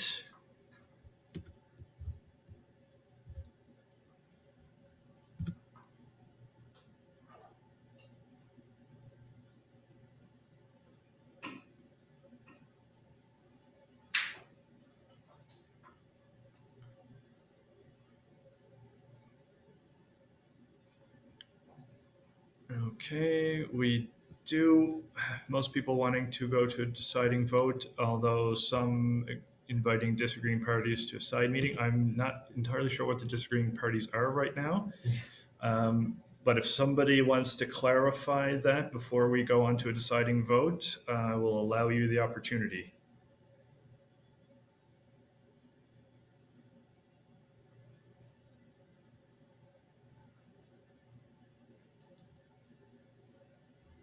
So hearing nothing further about sending this to a side meeting, what that would be for, I will, I think, call for the deciding vote.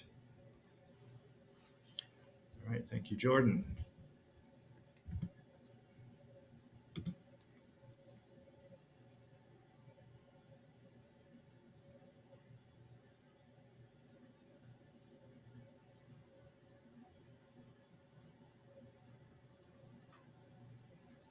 Okay.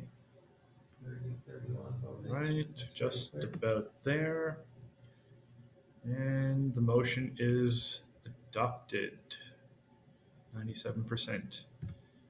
Okay, thank you. And just before we finish, we're going to go back to the motion we were discussing previously about the constitution, the composition of provincial council. And I'll ask Susan to come back and give us an update on the side meeting and whether there's any resolution there.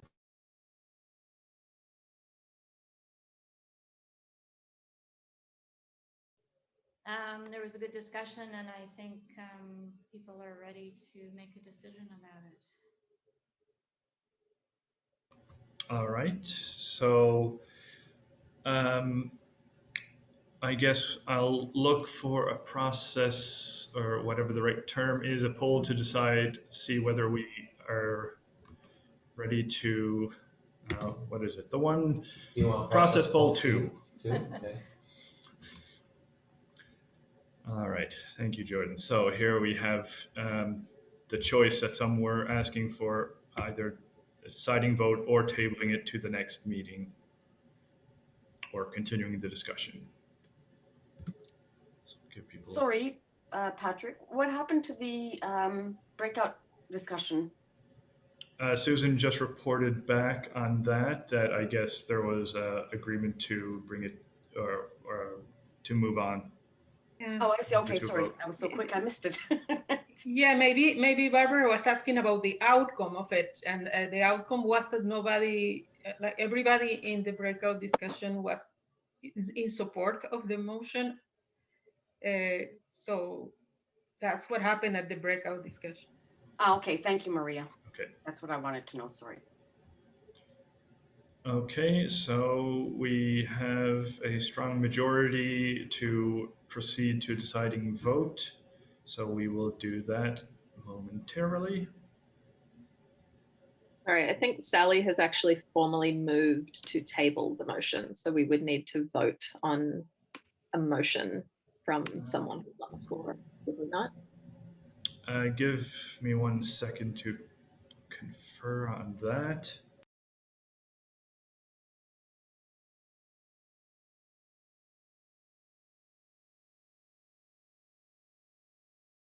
Yeah, so my interpretation is that the process poll asked that question, and I'm going to take the process poll as the decision on that. She has proposed to table a specific section of the motion rather than the whole motion.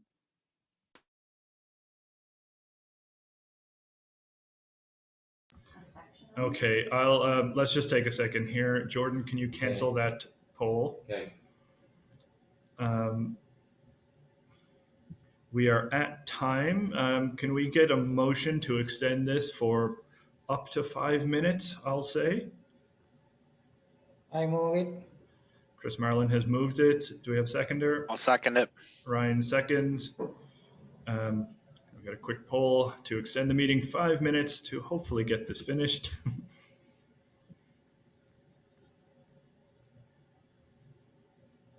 have the chat history.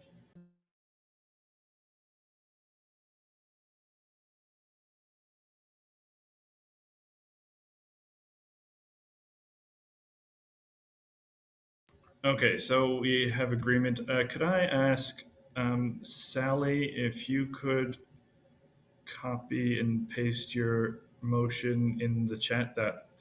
Thank you, Isaac. So the motion was to table a particular section of the proposed amendment, starting at composition of provincial council and ending with voting for provincial council positions shall proceed over a period of at least 30 days. So it's to table that particular part of the amendment until the next general meeting, I assume. Sally, do you want to clarify whether that's tabling it for how long? Or is it just to the next general meeting? I specifically suggested the next general meeting, but Okay. It could even be something in the fall, but I'm okay with this. But basically you start at composition of provincial council and it goes down to near the end. And I tried highlighting it, but I'm not an editor. So if you grab it from that part right there. Okay, and Anna's got a point there as well. That's basically the whole motion. Yeah. To me, there's two parts of this motion. To me, it's a really big motion. So I think it's really important that we take our time to. Okay, I'm going to interpret this as an amendment to the motion. So I will ask the movers if they consider this a friendly amendment or not.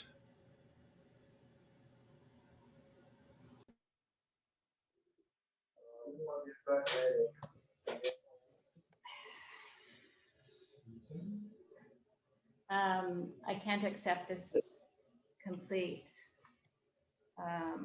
amendment. It's the meat of the motion.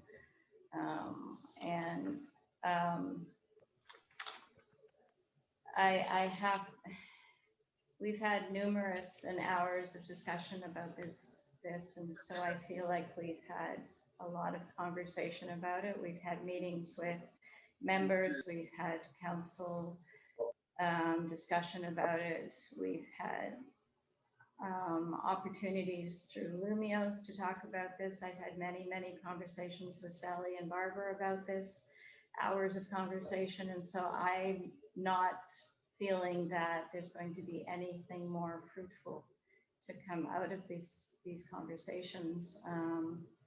And so to ask that whole section be tabled is basically to ask the whole amendment be tabled. So I can't accept that as a friendly amendment. Do you consider that this motion would change the intent of the original motion? I guess I'm confused because the motion is to table it, right? Yeah. So I don't know what the motivation or the purpose in terms of how it would change the motion. I don't know, because I don't know what tabling it will do. So that's a difficult question for me to answer.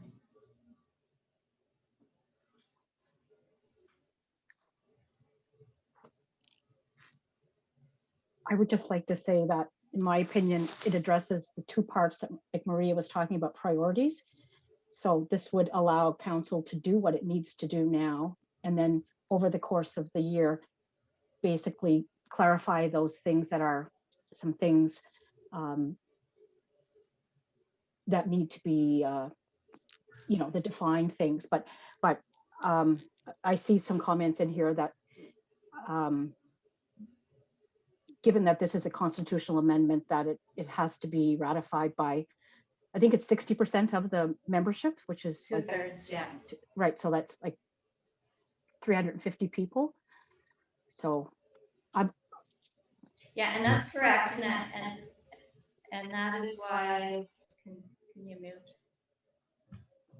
That's why I added the last clause after a lot of good back and forth with Barbara, that there be opportunity for the membership to have more conversations and more information as need be about what the potential consequences are of these changes.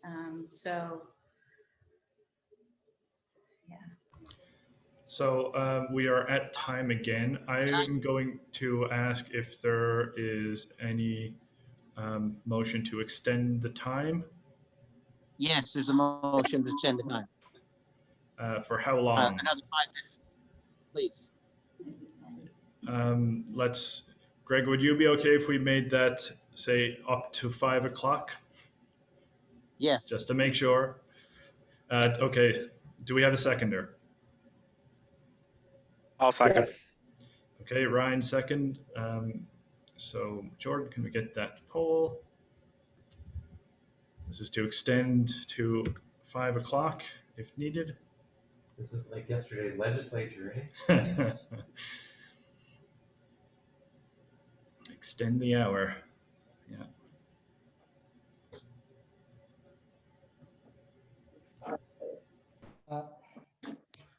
Okay, we have strong consensus to extend. So we have a couple of hands up. So I will go to Chris Marlin first and then Maria. It's just a suggestion I was thinking. We did the, about this motion, we did the final voting for the motion. I was thinking whether we can go, we have not seen the results. I was wondering if we can go ahead with the results and then put Sally's idea as a ratification based on the final results that we had got from the voting. So I canceled that poll before it was completed, so we don't have the results.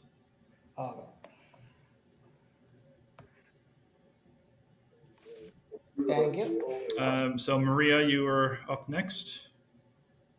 Yeah, just to clarify between the motion to table the amendment and the motion to amend that big highlighted section. I think for clarity, maybe because it's difficult to figure out what it all means, a summary of what exactly is that is proposed to amend in the motion and the rationale behind it, as opposed to tabling the whole thing. I'm just a little bit confused about it. So I don't know if anybody else would benefit from this clarity. Okay, would the mover of the amendment like to clarify? I guess that what I was asking for was the part about composition. Well, like we've just talked about this, be deferred until the next AGM. Basically, that's what I'm asking for. And the part about what, Sally, I missed that. The part about the composition, you said? Basically, it's in the chat, and I don't think we need to talk about it so much as I think, like, I've made my point, and okay, we should vote.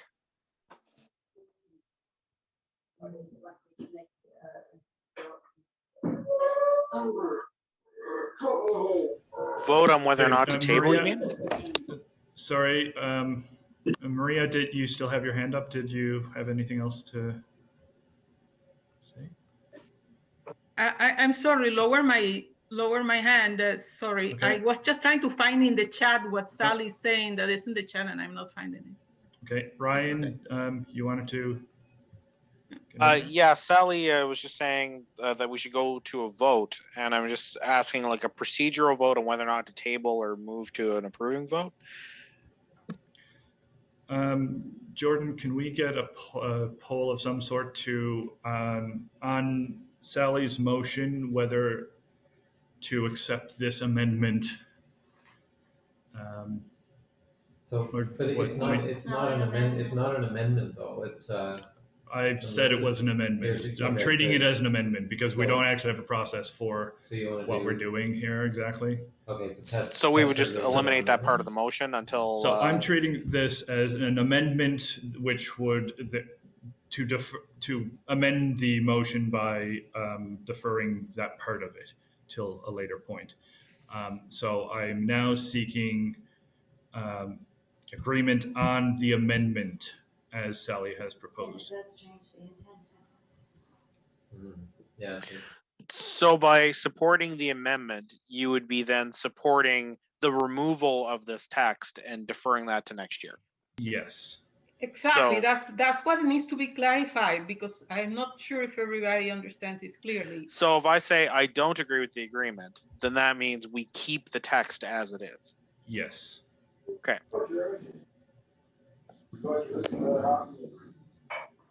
Can I just clarify here that the amendment changes the intent of the motion? That's what I asked earlier.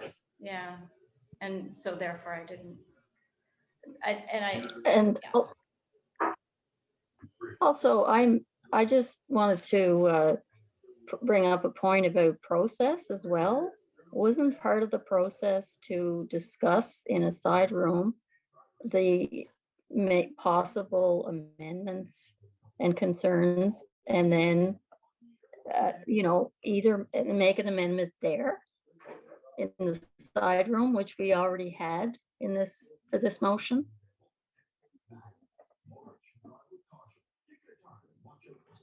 So what I'm saying is I don't think the process was followed. Okay, well, it's pretty clear people do not agree with the amendment. Okay, let's just see. Okay, so the results of the poll. So people do not agree with the amendment. So we will go back to the motion without amendment, and I'm going to go back to the process poll about whether to proceed to a final vote or with the option to table to a later time.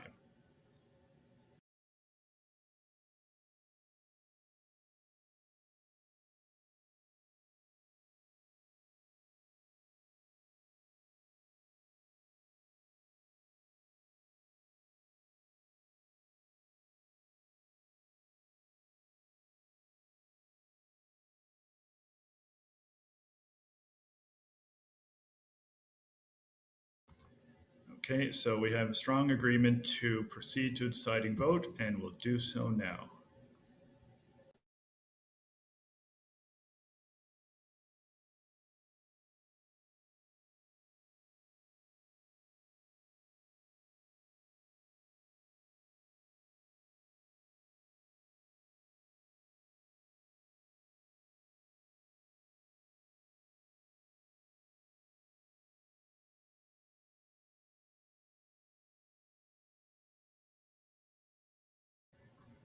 Okay, so the motion is adopted, 82%. Thank you, everyone, for a long day and for the patience with the process at the end there.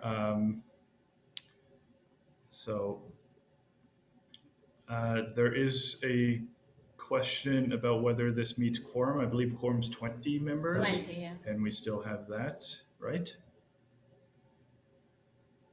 29 members would be quorum.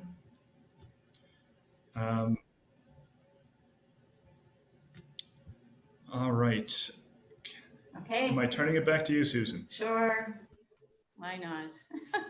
Thank you all for sticking it out. I had guessed this would take less than 2 hours, but boy, I was wrong. Thank you to Patrick and to Jordan and to everybody around the table. Those are still here, especially, and those that have come and gone.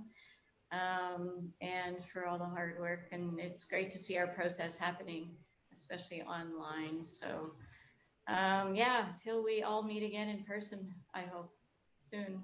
So thank you very much. And I look forward to all the eager members being part of our upcoming committee work. Thank you.